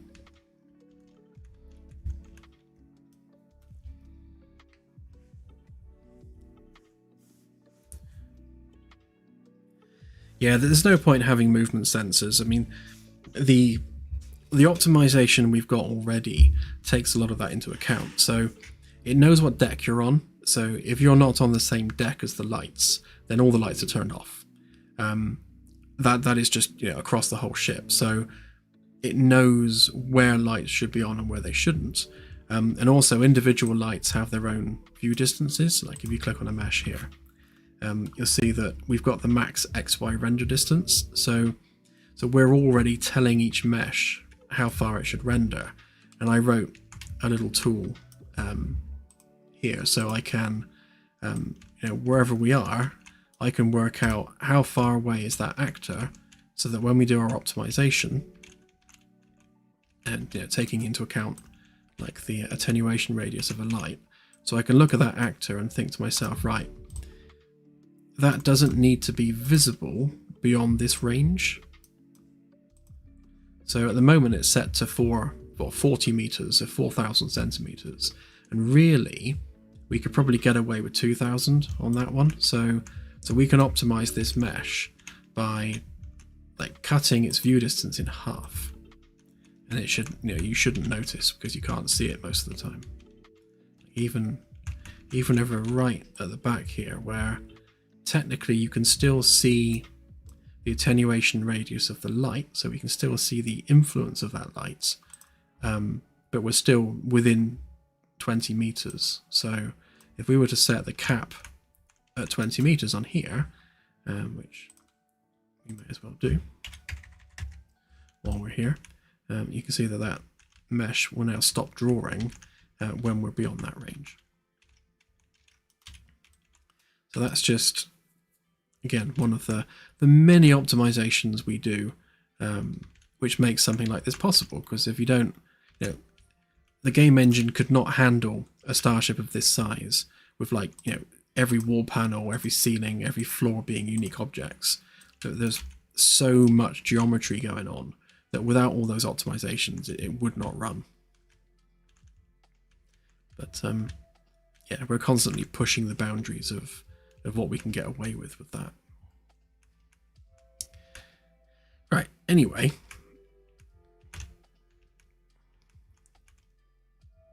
So are we happy with this? I think yes. I don't know, I'm not feeling it a little bit, like just on these bits here, just these edges. I like the consistency here. I think that's nice that that's consistent there, and obviously the I need to fix the fix the framework here because it's down too low. But yeah, it's just the middle bit. It feels a bit plain and a bit boring, but don't know. I'll keep rolling with it and see how we get on.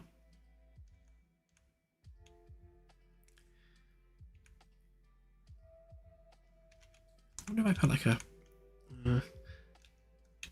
maybe some kind of rubber seal around it, but because we already have like a border around the light, I'm just wondering whether we do something a bit more dramatic.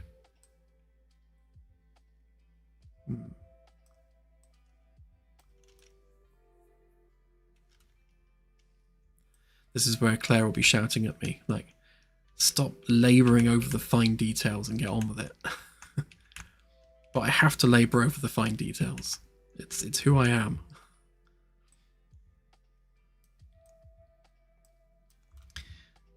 So, right, if we save all of that a minute.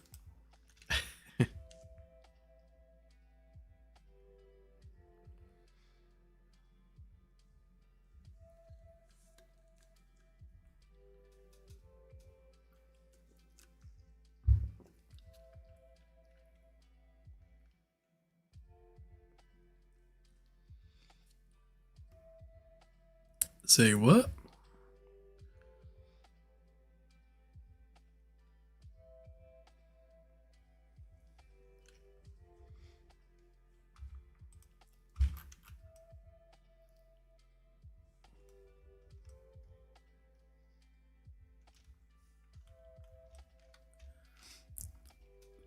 I guess that is why we got married.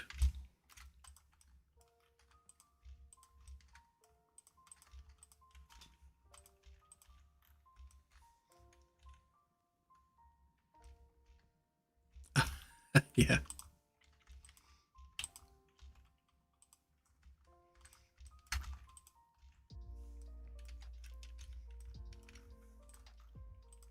So I'm just, oh, no. Just going to get rid of all the elements we don't need on each of these panels so that we can replace it with the stuff that we do want.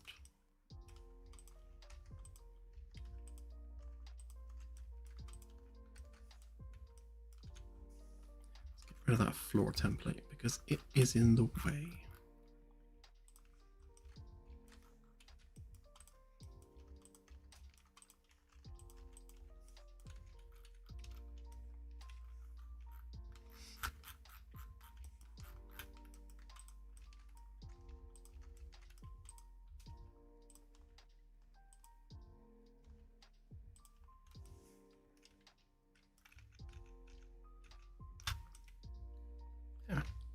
Seem to have forgotten to do the LED strips on this one. What I'll do actually is I'll finish this one up on C deck and I'll copy that down when actually no I won't, because I can just copy the LED strips down individually. Ignore me.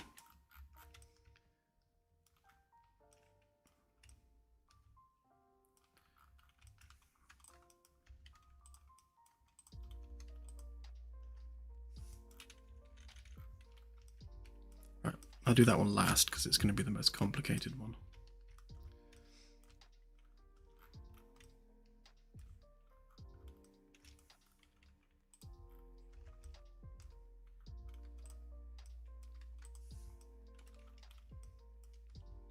This was our ground truth one. Let's just double check. 52114, 52114. Yeah, so it's fully centralized, so we shall take a copy of this, plonk that over there. Don't need to worry about which way it's facing because we don't need to worry about the other gubbins that are on it.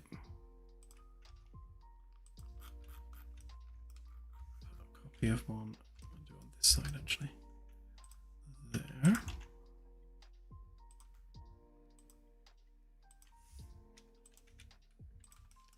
And also one over here.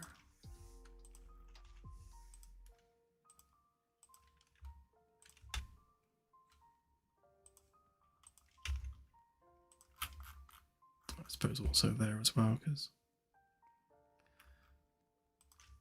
these ones are a bit more fussy because you need to split the template in half.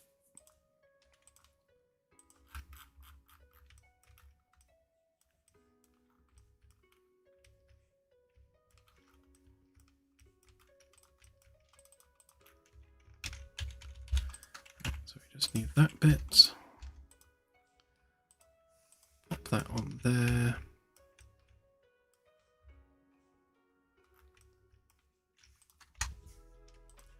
We don't even need a template on that one because we know exactly how long it is, being that it's a straight line.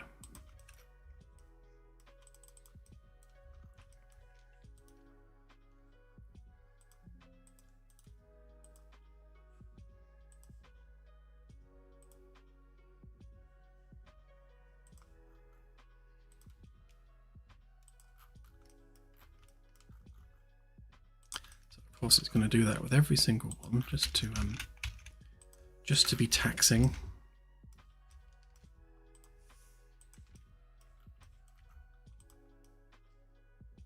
Oh, help if I drew it on the right bit, wouldn't it?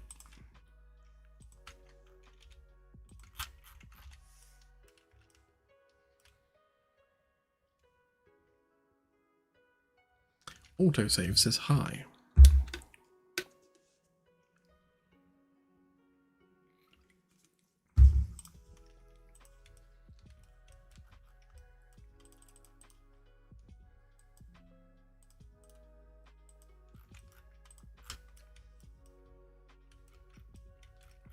Okay, that should be that one done.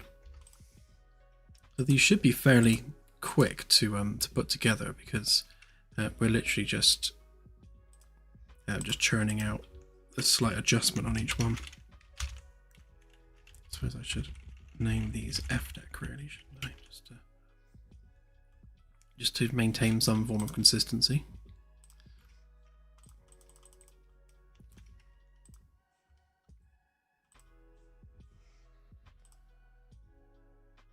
Yes, we don't want that folder, we want that folder.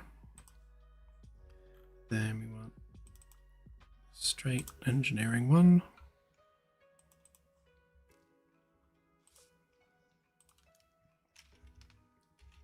Add our socket.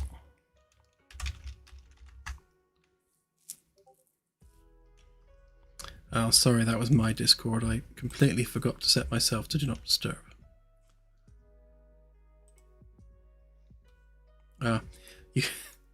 You can blame Commander Burr for pinging everybody. I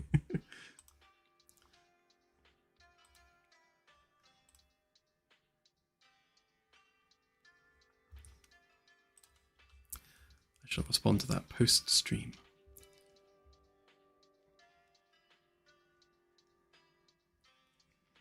What was it doing? Yeah.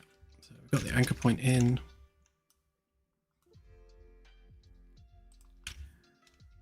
Shiny scratched.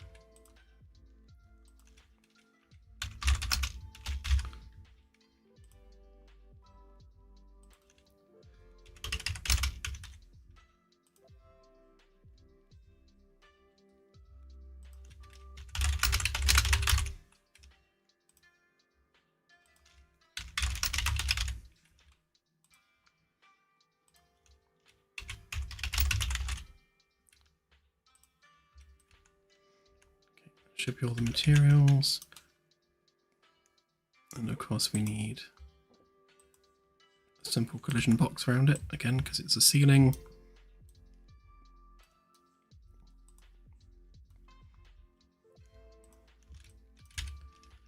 And all we need to do with these, like before, we just go tick.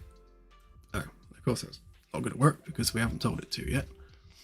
So for each actor, we're going to have to add that code.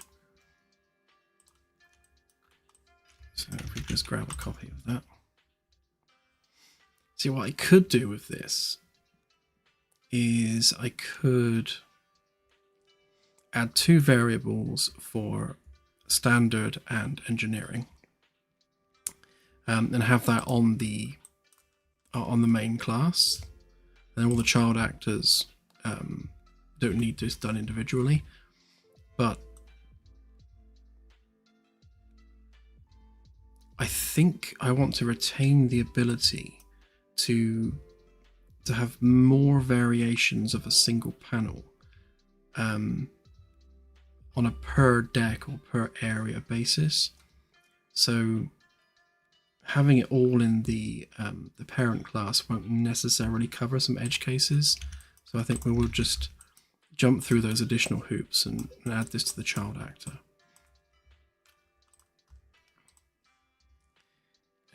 So that's just ceiling straight.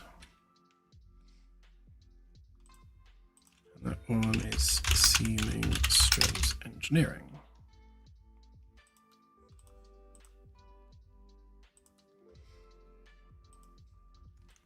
Yeah, so there we go. So that works.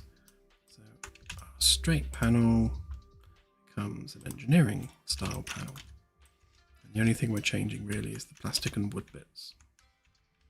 So we now need to go to every place where we use that panel and tick the tick.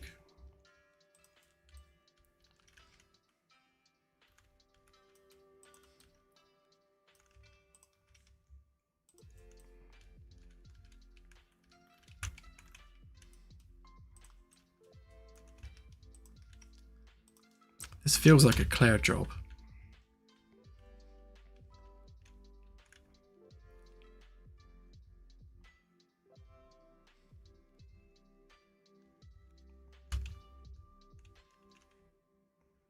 I know there's a corridor here somewhere. Where are you hiding? There you are.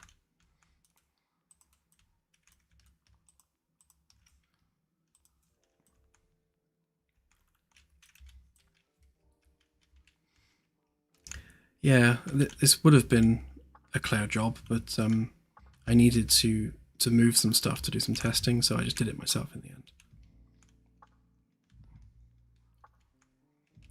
Claire was asleep. Most inconvenient.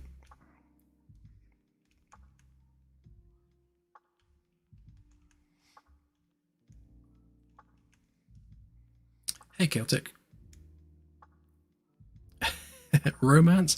I'm romantic. I bought you a fish tank. That was romantic.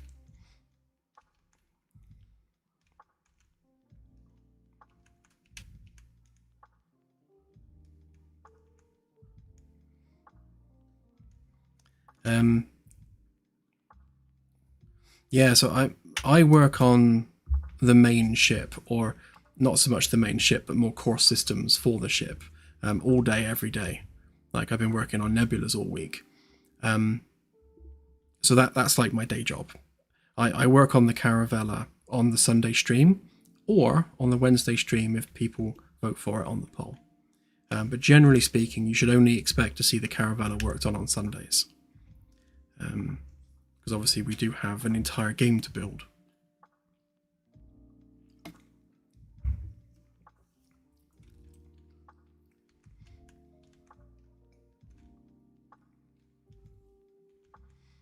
I am still tempted to put a black border around that, you know.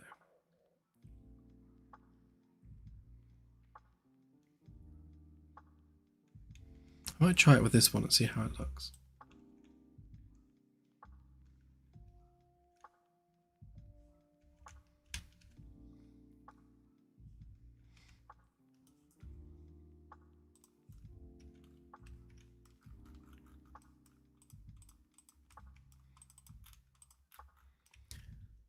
So on our template, how would it be best to do this?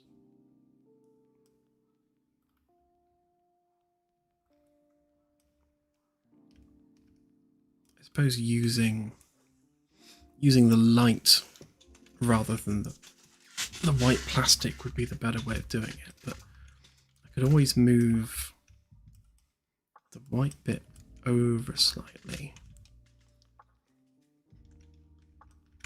and then have that rubber bit going around it.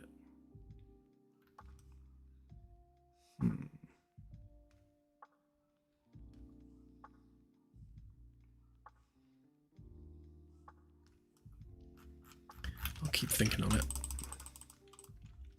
Let's just copy this one out of the way a minute so that we're seeing what we're doing. Grab a copy of that.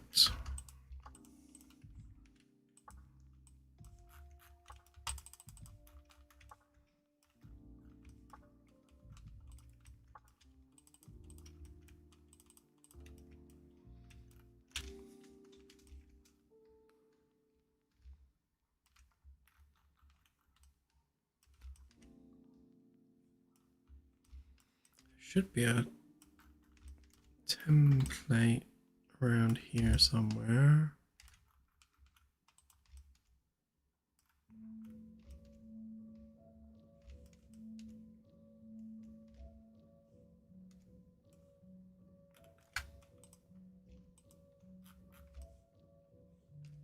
Yeah, that's it. Why has it lost its edge bits?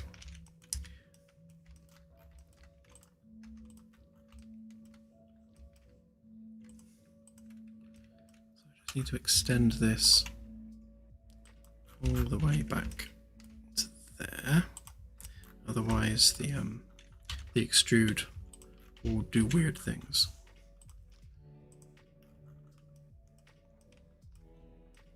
And then we also need to break this mesh so that it doesn't overlap on itself. So if I just get rid of that bit,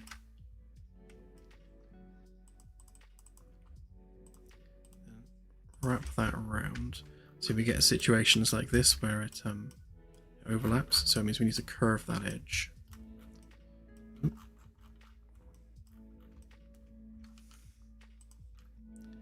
So that can go in 0.5, that can go in 0.5, then we can just join those bits back up.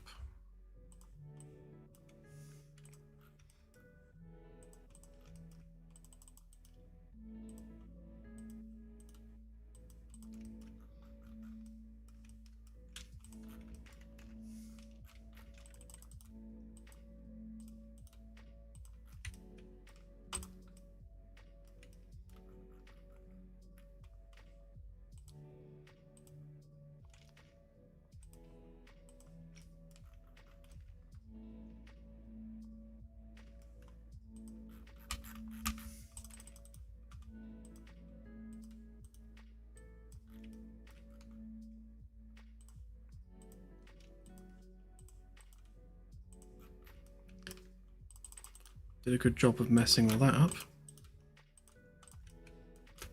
Right, and then for these bits, I think if we... What's a better way of doing that?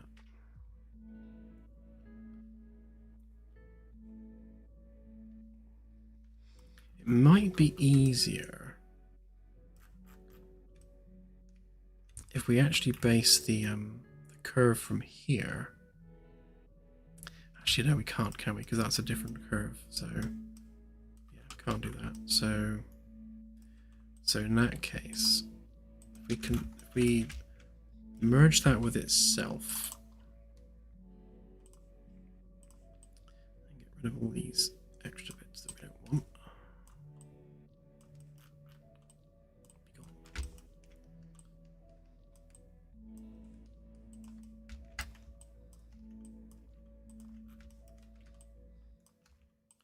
Make sure we captured all the bad bits. Right, and then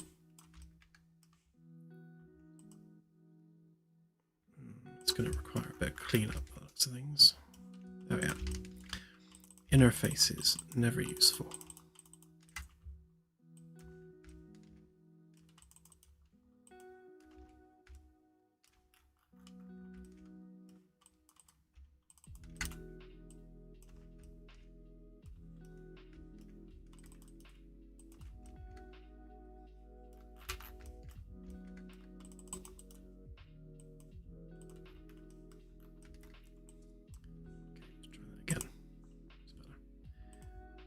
So if we go something like...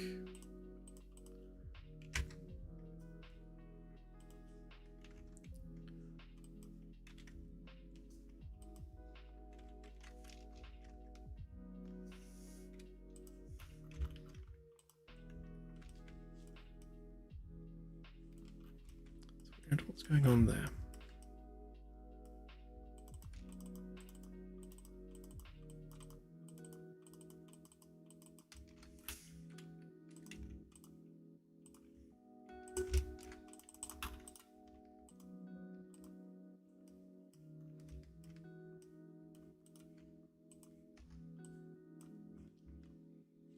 Make sure we don't have any weirdly unmerged vertices or anything.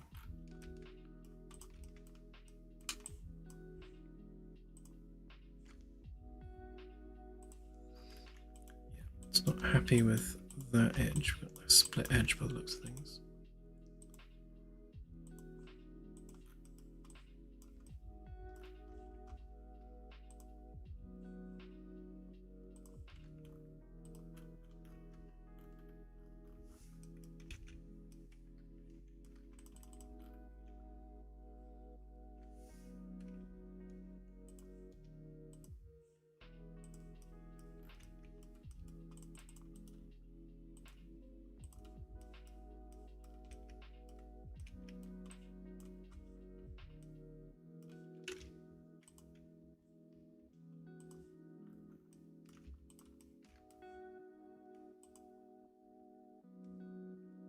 So I'm happy to do that bit. Weird.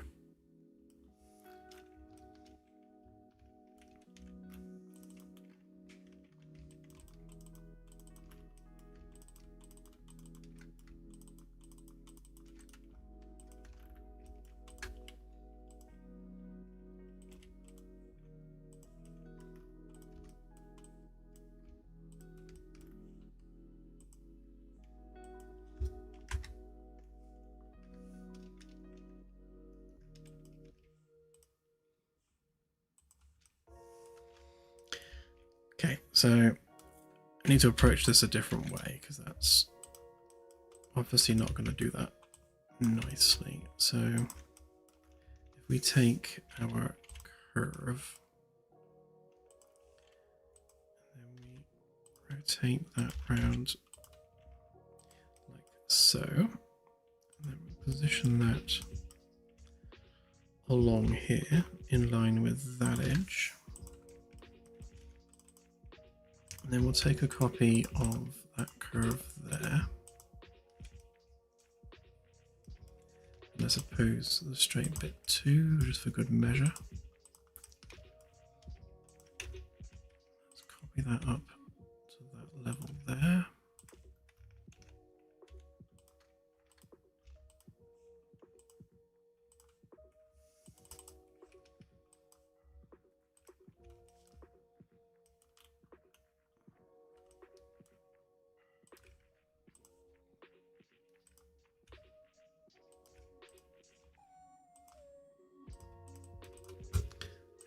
Do it like that instead.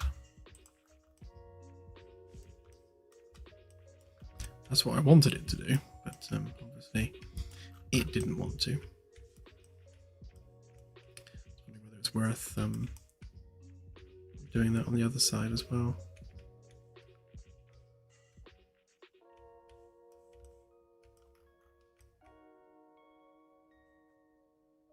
Actually.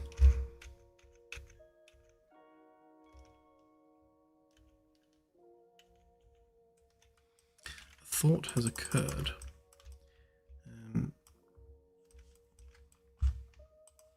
Obviously that's too wide of a curve because we want the middle bit, but we also want to duplicate this. So if we pop that through there and then we intersect that with itself, that gives us our profile for that edge. And then if we get rid of all of this,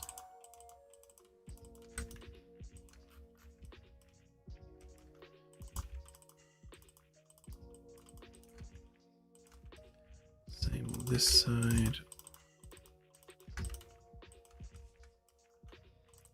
Make that a group so they don't mess anything else up. So I've got a copy of that edge. Okay, and then we will line that up to there.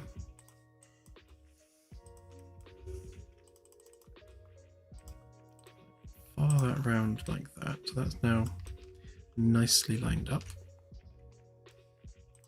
Which means we can just cut that edge off. And then for the sake of ease, we shall oops, no, not do that.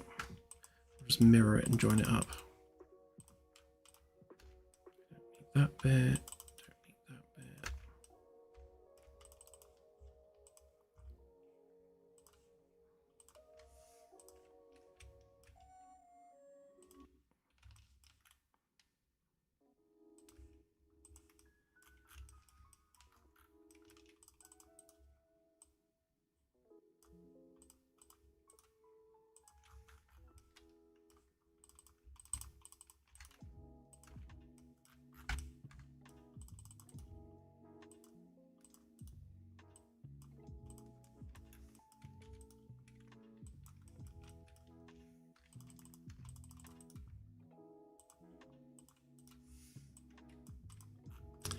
There we go.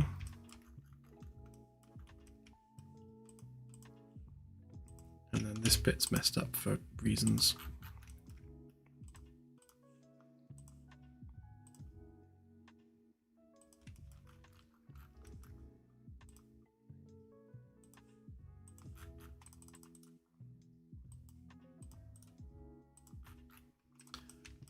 Yeah, better.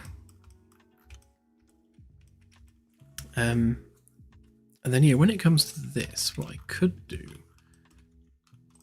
is if we were to take copy of that edge,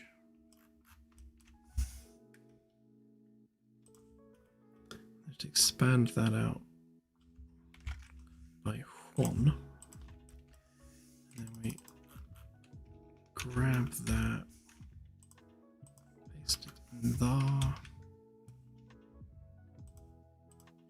extrude it by 1.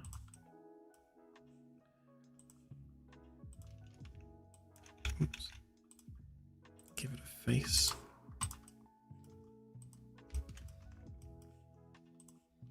Maybe.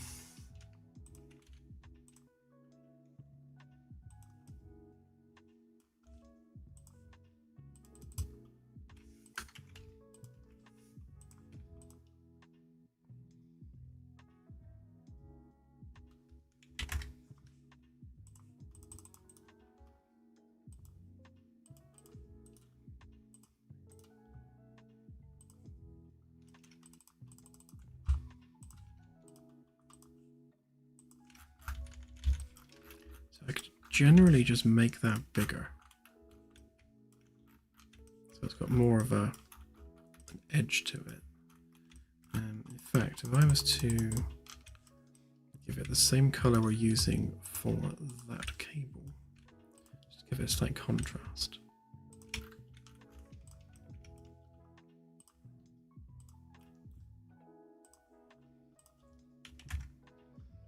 And then also like use all the polys, round off the edge.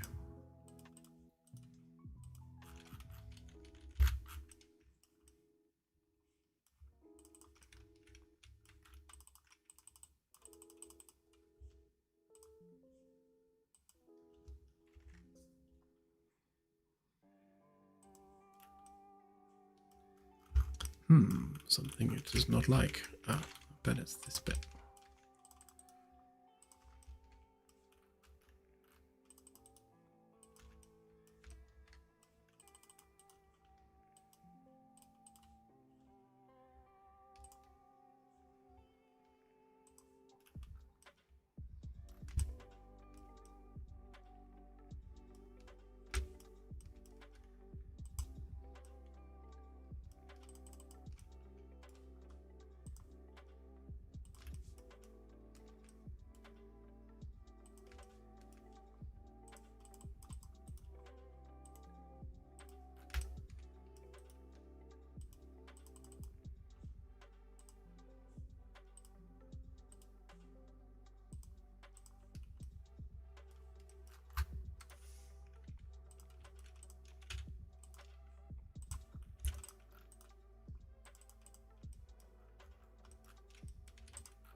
Aha.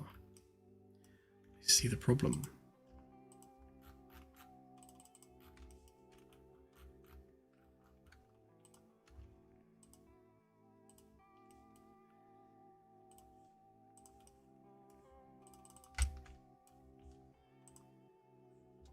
That's better.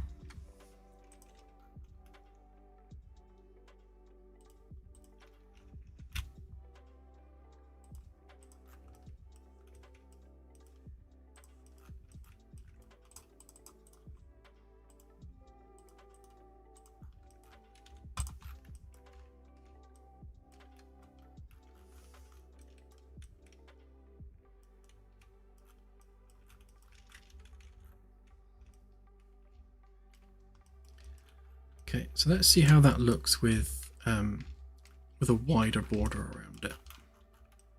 So overhang. Oh, it does a bit. I have to fix that, but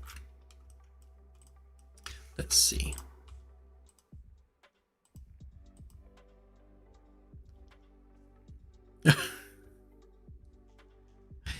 Thank you, Firstus. I appreciate another full Benjamin.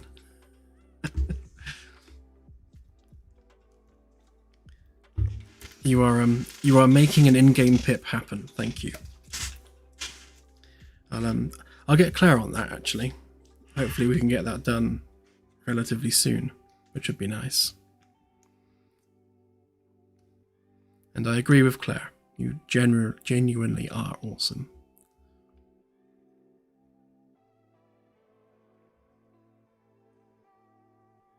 So much so I've forgotten what I was doing. That's what I was doing.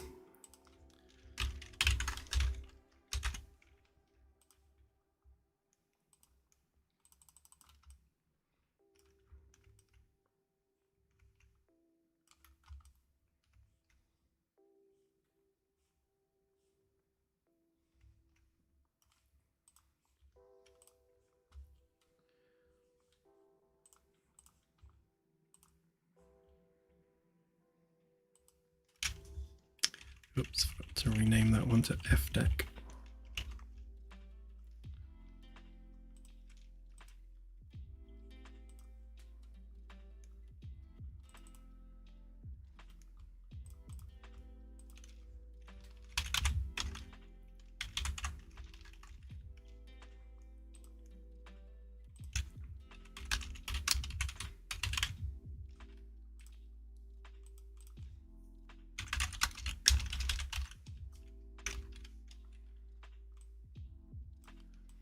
No, not that one.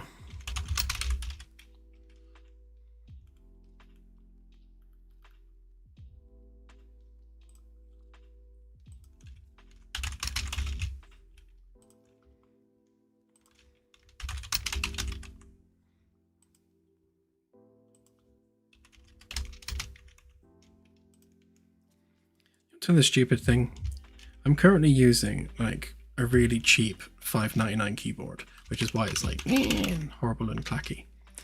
And yet next to me on the old test PC with a 1050 Ti in it and an ancient i5 processor has a really nice keyboard, which is like almost silent. Why am I using the old crap one? I'll swap them over for the next stream.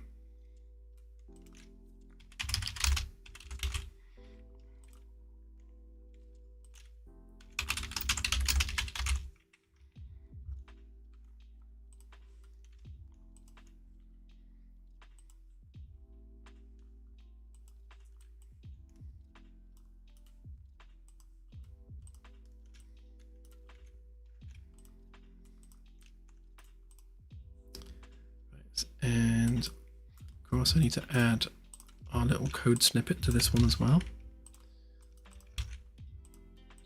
Pop that on there. And then we need to add our first one as ceiling straight end. So ceiling straight end. Ceiling straight end engineering.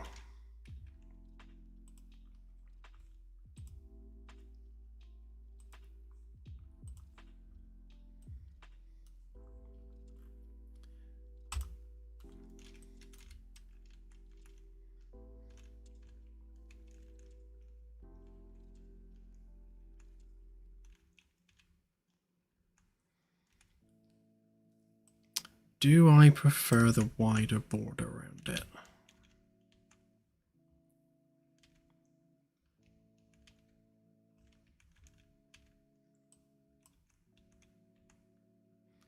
I think ultimately, yes, I do.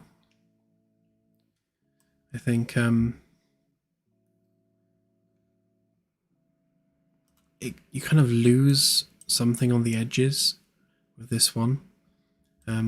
With these sea deck ones, it doesn't matter so much because you've got the dark wooden bit around it. But I think with these ones, there's not enough definition at the edges, whereas it's definitely more defined here. So I think, yeah, I think I prefer the darker rim. So what I'll do is I'll probably just change the width of the light itself.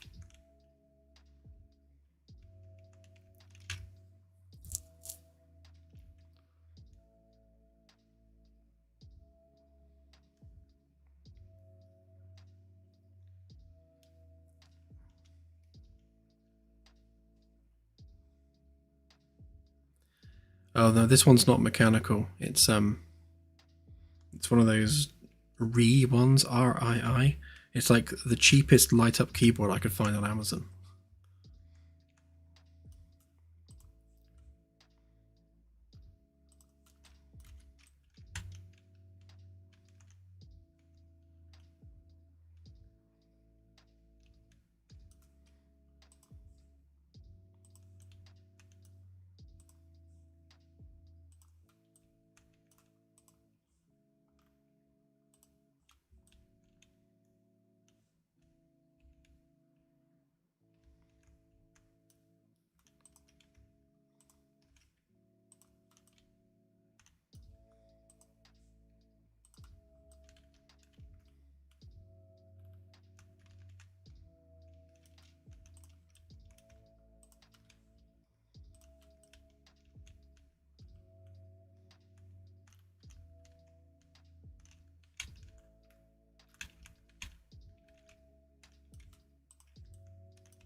Need to export these ones as well. So all these panels here are actually all done.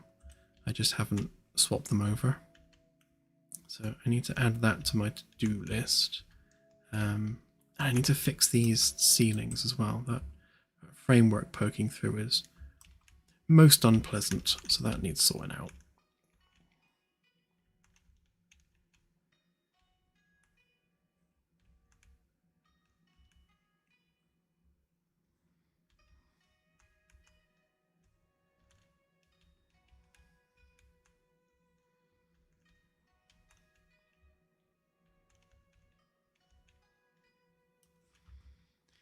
So for those other lights, I think what we'll do is we'll just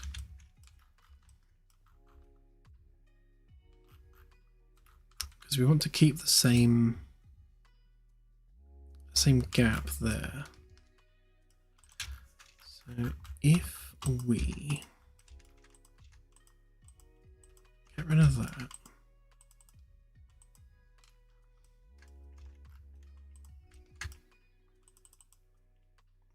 of that.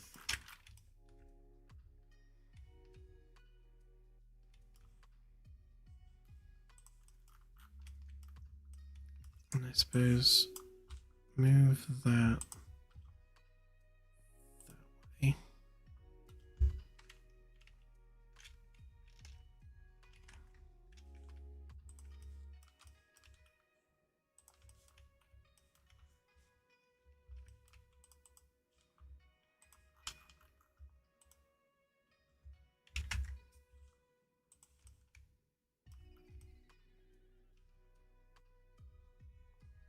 So that maintains that gap.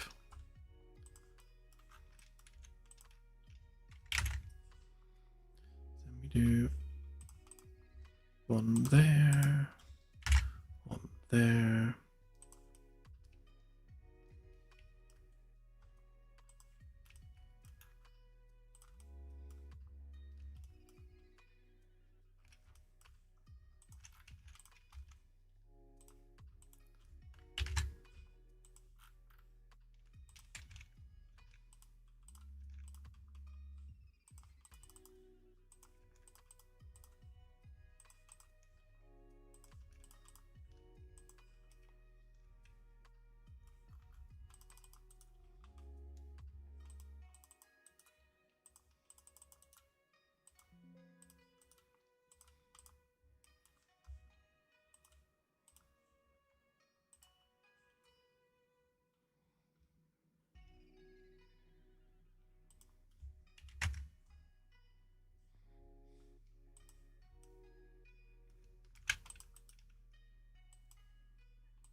import these ones. So we got fdeck end.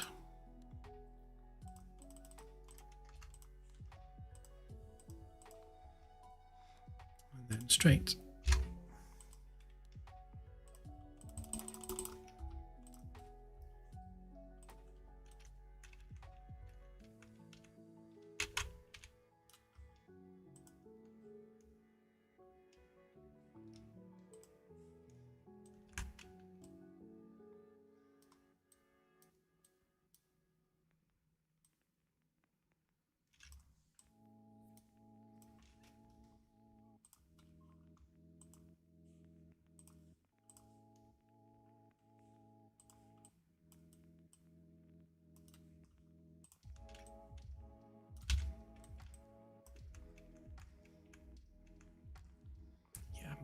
I much prefer having the thicker border around the light. Much prefer that. And I'll probably do it with these ones as well. You won't be able to tell quite so much because of the wood, but I'll do it anyway. Just means that if we ever replace these for any reason, at least we've got the lights already done. But yeah, much better.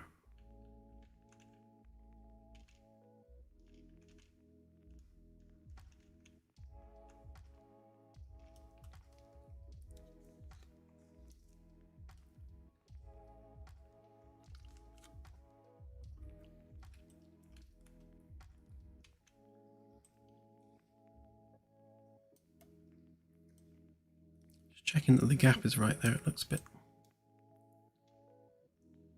something's not right there.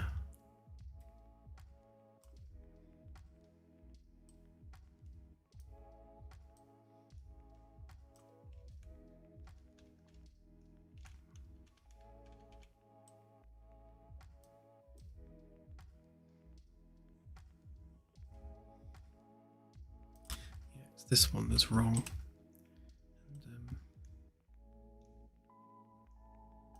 Why does that one not have the right material?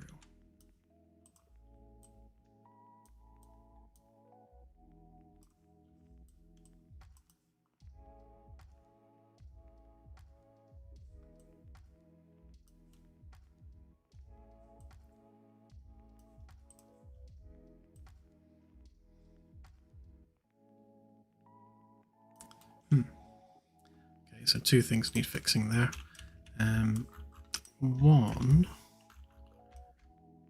One of these is too far over.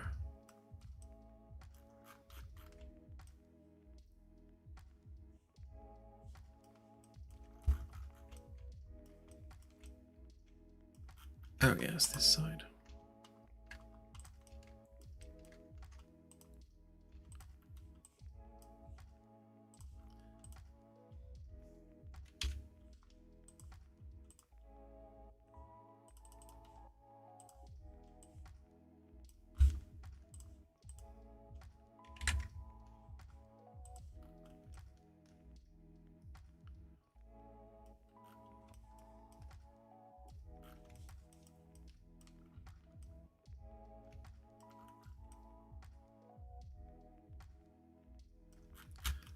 That's more better. And then the material should be the same one used there.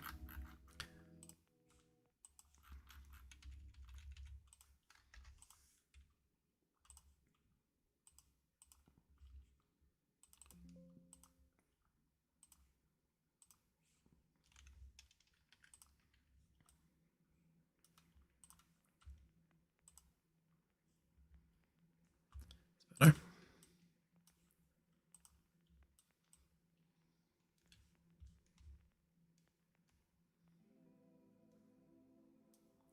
Got the same separation there, same separation there.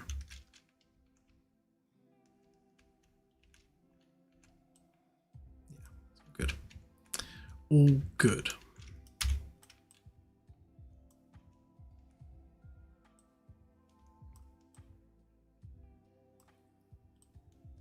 I suppose the other thing to consider with these ones is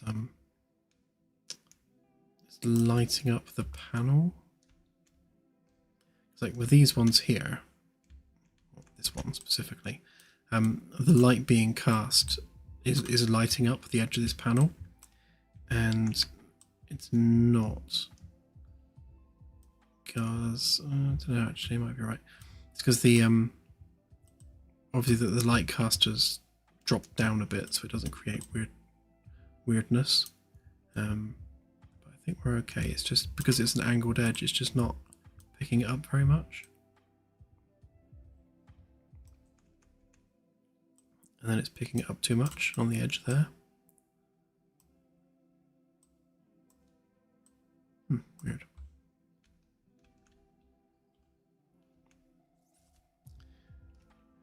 Right then. So that's all nice and angular and square and lovely. So we've got that one there, which needs the same modifications done to it. And I think I'll probably make that the last one for the evening. And then I shall call it a night. So let's get this one done, and then that's at least all of the F-Deck ones done. Oh, and also, we just need to do these, don't we? We should just be ticking these ones.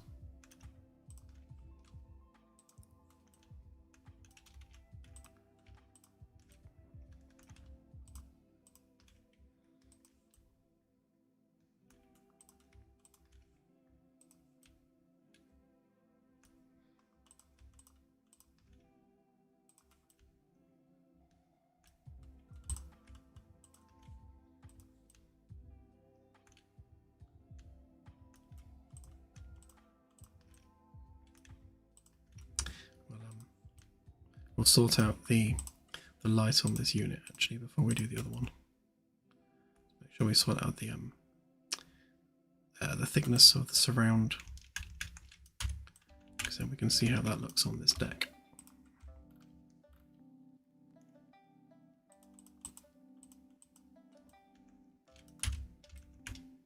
Same problem here, where we've got the ceiling geometry is dropped down too far. It's alright on this side, kinda, because that needs fixing as well.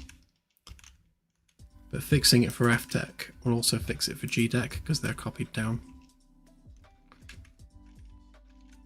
See, that bit's alright, because that's all lined up with the brackets as it should be.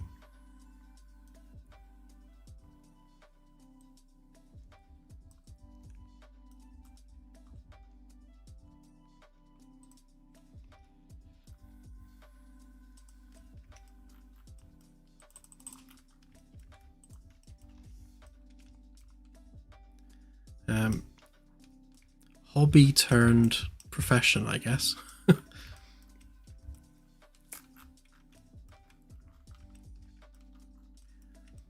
I had no formal training in this stuff. I'm just winging it.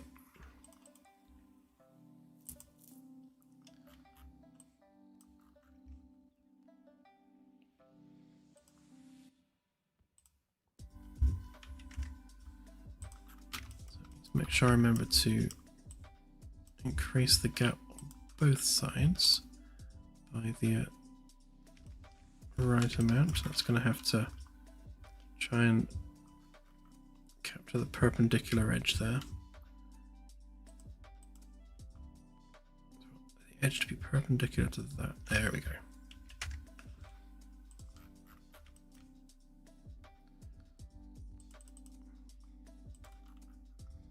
Right, then we can extend that out 0.5, delete the old one.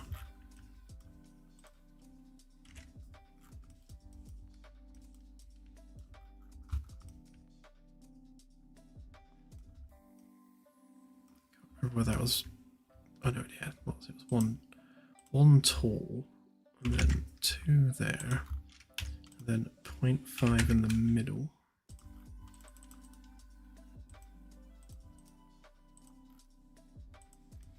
We want to borrow that material there for all of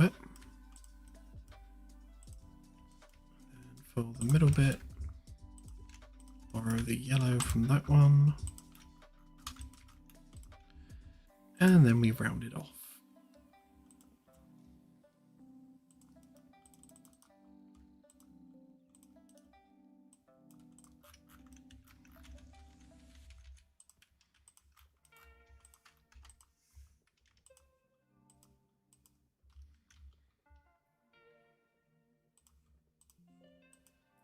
Try not to get confused between the 5 segment and 6 segment this time. Definitely the 5.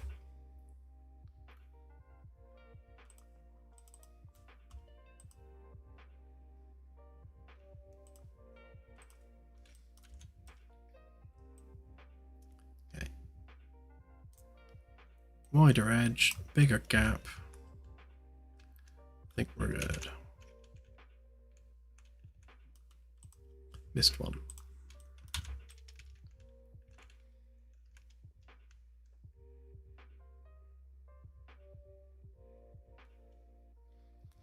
Something else I might do in the future, when I'm lost for something to do for one afternoon, is I might increase the poly count on these on the curve, which increase the segments on the curve. In all the rest of the ship, it doesn't matter so much because the curves are not quite as tight. But on this Ring 1 corridor, because the curve is so severe, it kind of really shows up the polygons in terms of the jagged edge on this curve.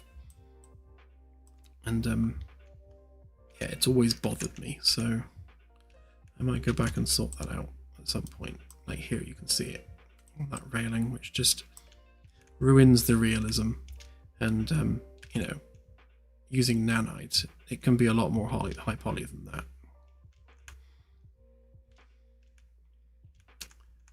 Loving the darker edge though. I think that's what it needed to make it pop. It definitely needed that definition in the middle.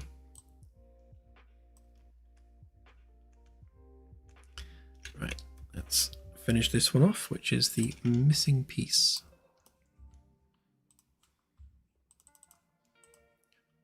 Save that for a minute.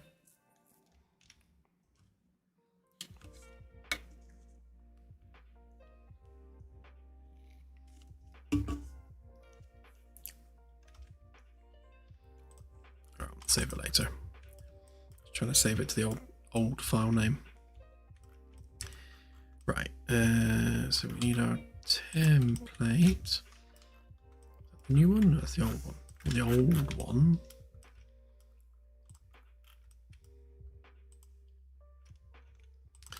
So grab our new template. Pop that there. Line that up.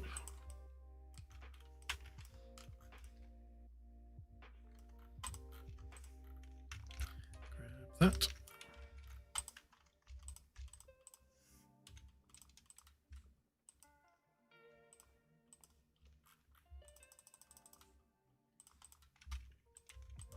Right, then we'll copy that. Actually, I think I'll copy it down. Then flip the camera over because it's easier to work on it upside down.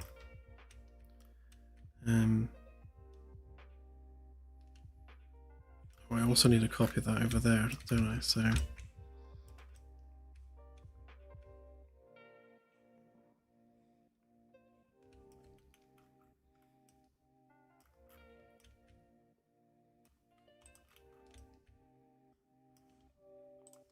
grab another copy of the template.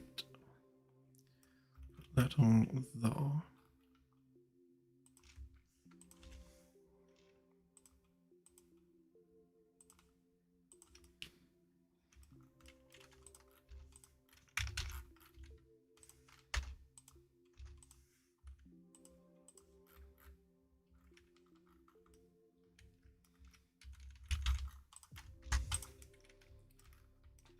So this one again is going to need chopping up, and I will chop it on these boundaries so that we're not creating too much weirdness. In fact, if I paste that to that one, so that we're keeping it all together. And then on this one we'll do the same, so we'll just chop that up on there. So that gives us our 3 edges. And then we need a copy of that.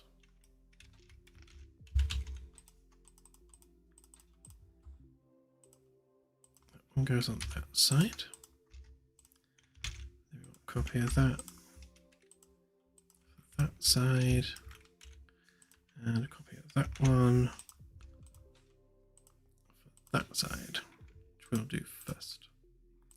Right, so that's one edge. The other edge. And the third edge. Right, then all we need to do is just join those together.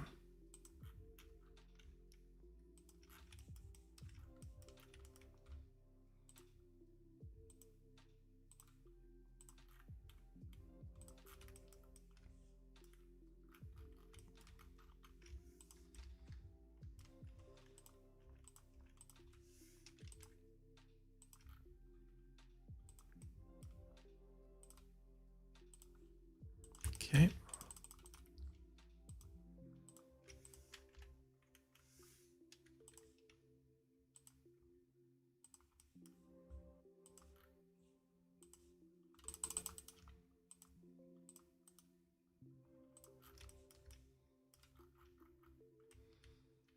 Right, so this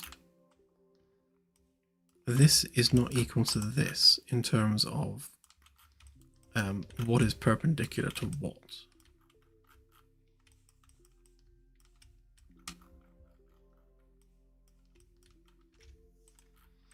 Which is interesting because it's showing as perpendicular. So if I just take this and rotate it that way, so it's showing 0.005 of, yeah, it's 0.005 of a centimeter off, which is like crazy nothing. But if I line it like that, that should do it. Yeah, there we go.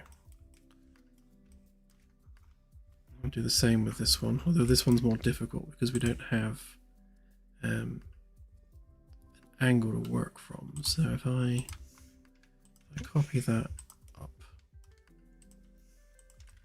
and then we just extend that edge yonder.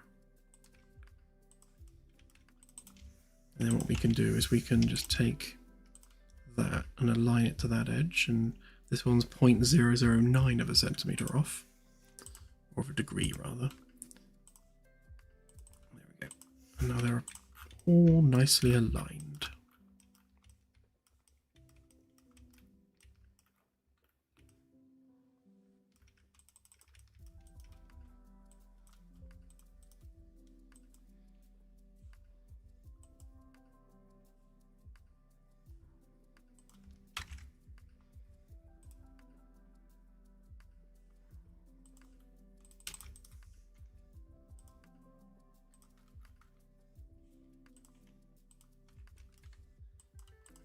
Fix some of the weirdness.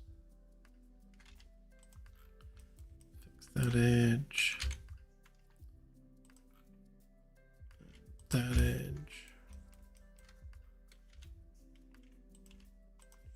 That edge.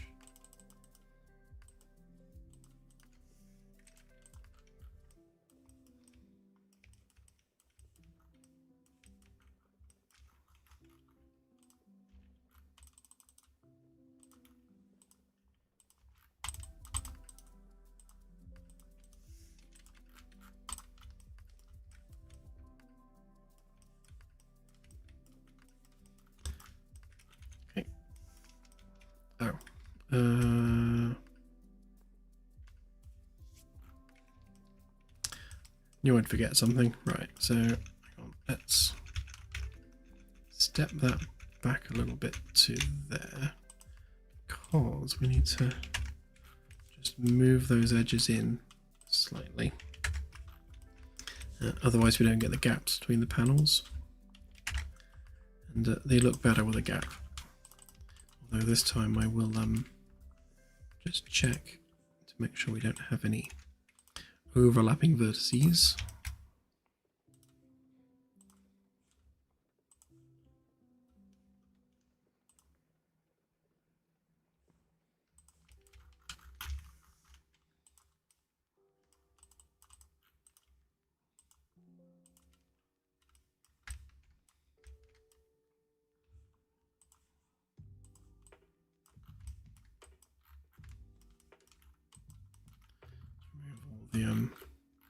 All the mess ups.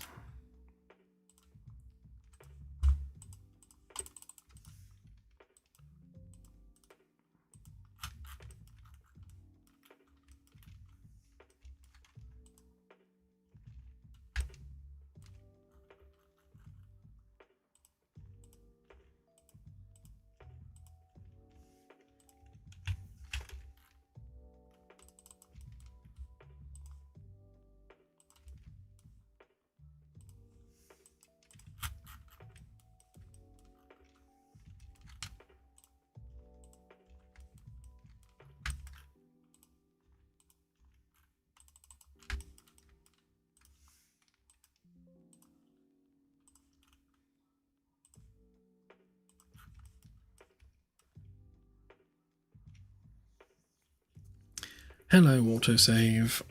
Oh.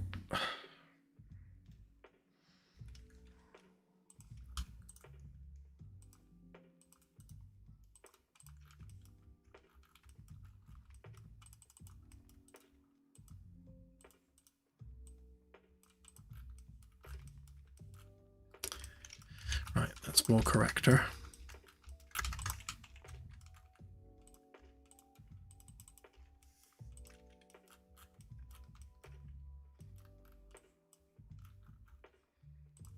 Okay, so like before, we just need to move this perpendicular to that edge.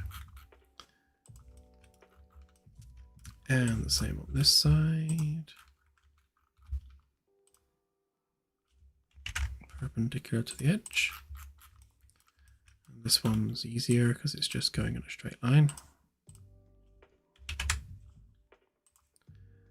Okay, and then we can now expand that edge by the same amount that we just reduced it by. And then bring that out by 1, bring that in by 2, extrude that backwards by 0.5,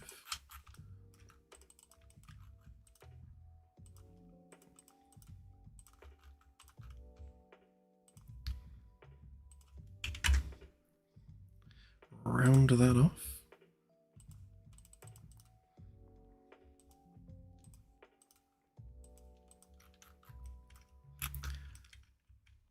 I feel like Bob Ross for some reason. Put some happy little rounding on this edge.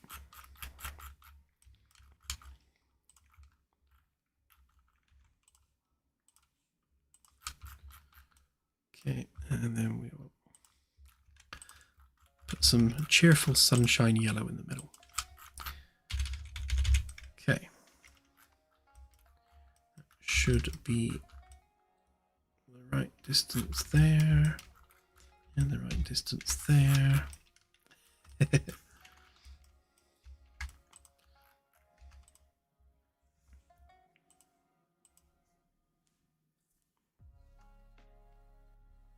Why is that so big? Oh, I see. A weird forward direction on some of these, but I'll ignore it for now.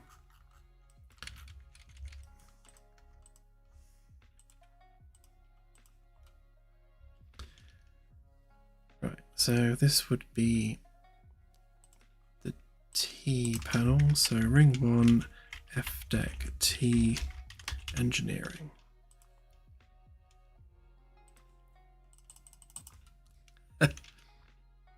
Well, that is true. My mum did used to call me Dan Bob because my middle name's Robert. So Daniel Robert Dan Bob, so my name growing up was always Dan Bob.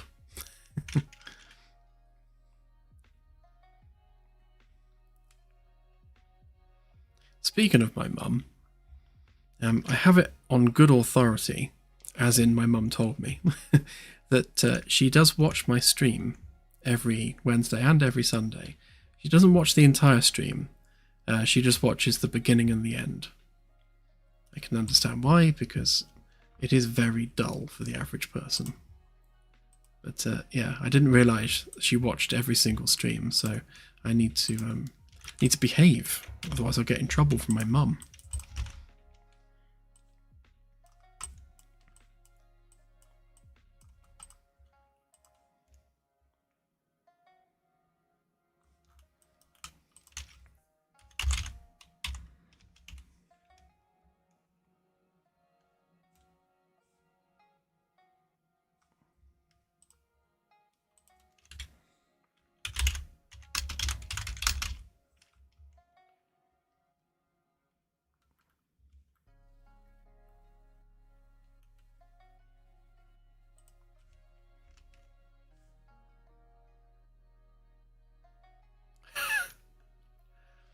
First, to stop it. That is the third full Benjamin of the day. Thank you, though. Very much appreciated.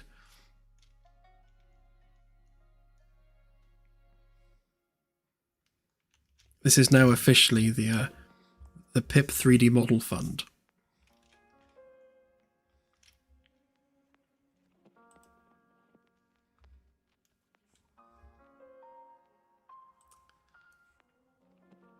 I'm trying to select a mesh that I haven't even imported yet.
And tick.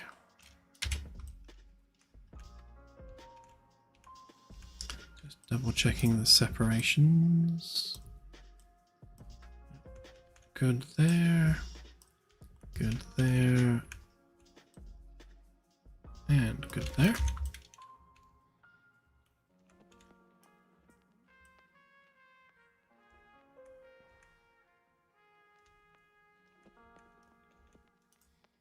Weird.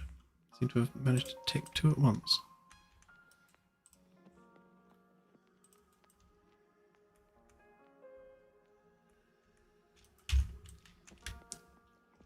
Okay, there we go. So that is panels a la engineering. What was that? I spy with my little eye something on the optimization being too aggressive. So at the top there, top of the screen, you can see that the panel is disappearing or having a rave, depending on its mood. And this will be because the one of the optimizations we have for light visibility is we're using the bounds of the static mesh, and we're checking to see whether the static mesh is visible via its bounds. And that bounds check is equal to the attenuation radius of the light, which means if you cannot see the light's attenuation radius, then the light should not be rendered, because it's just wasted rendering otherwise. But it's obviously not quite. The math has gone wrong there somewhere. So let's have a quick look.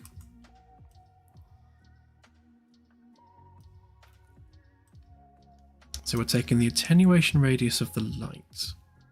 We're getting the maximum edge for the actor bounds and dividing one by the other, which right, yeah. So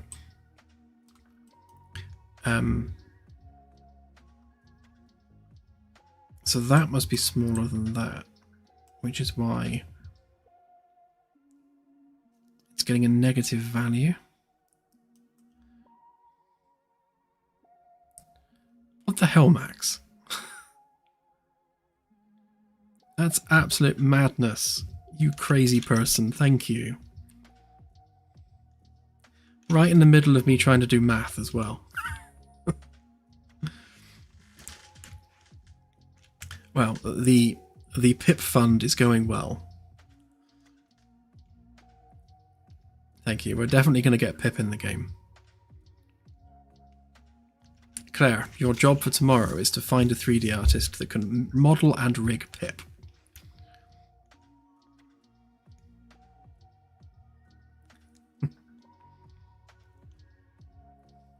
Yeah, we need a really good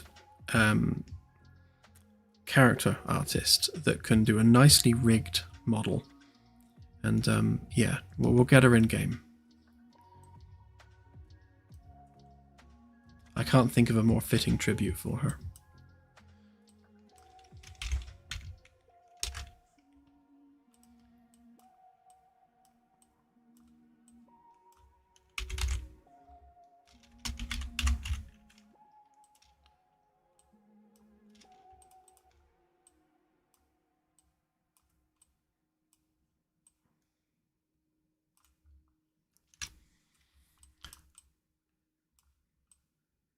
Right, so if we take the maximum value of those two and then the minimum value of those two, then we're always dividing the maximum by the minimum, which means we should never have a value lower than 1, which should therefore fix our problem. Just try it. Yeah, there we go. So the panel is no longer disappearing. Let's try some edge cases there. Nope, I think we're good.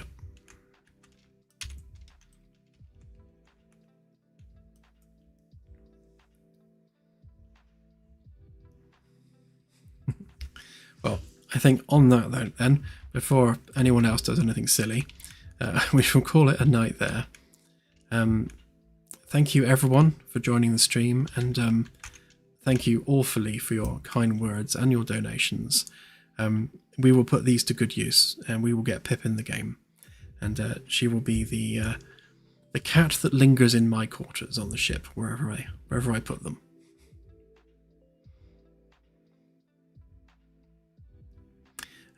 Only when we need to, Rowan. I try to avoid them if possible. Alright, thank you very much everyone, and I shall see you on Sunday stream where we shall do more of the Caravella. Alright, good night everyone. Bye for now.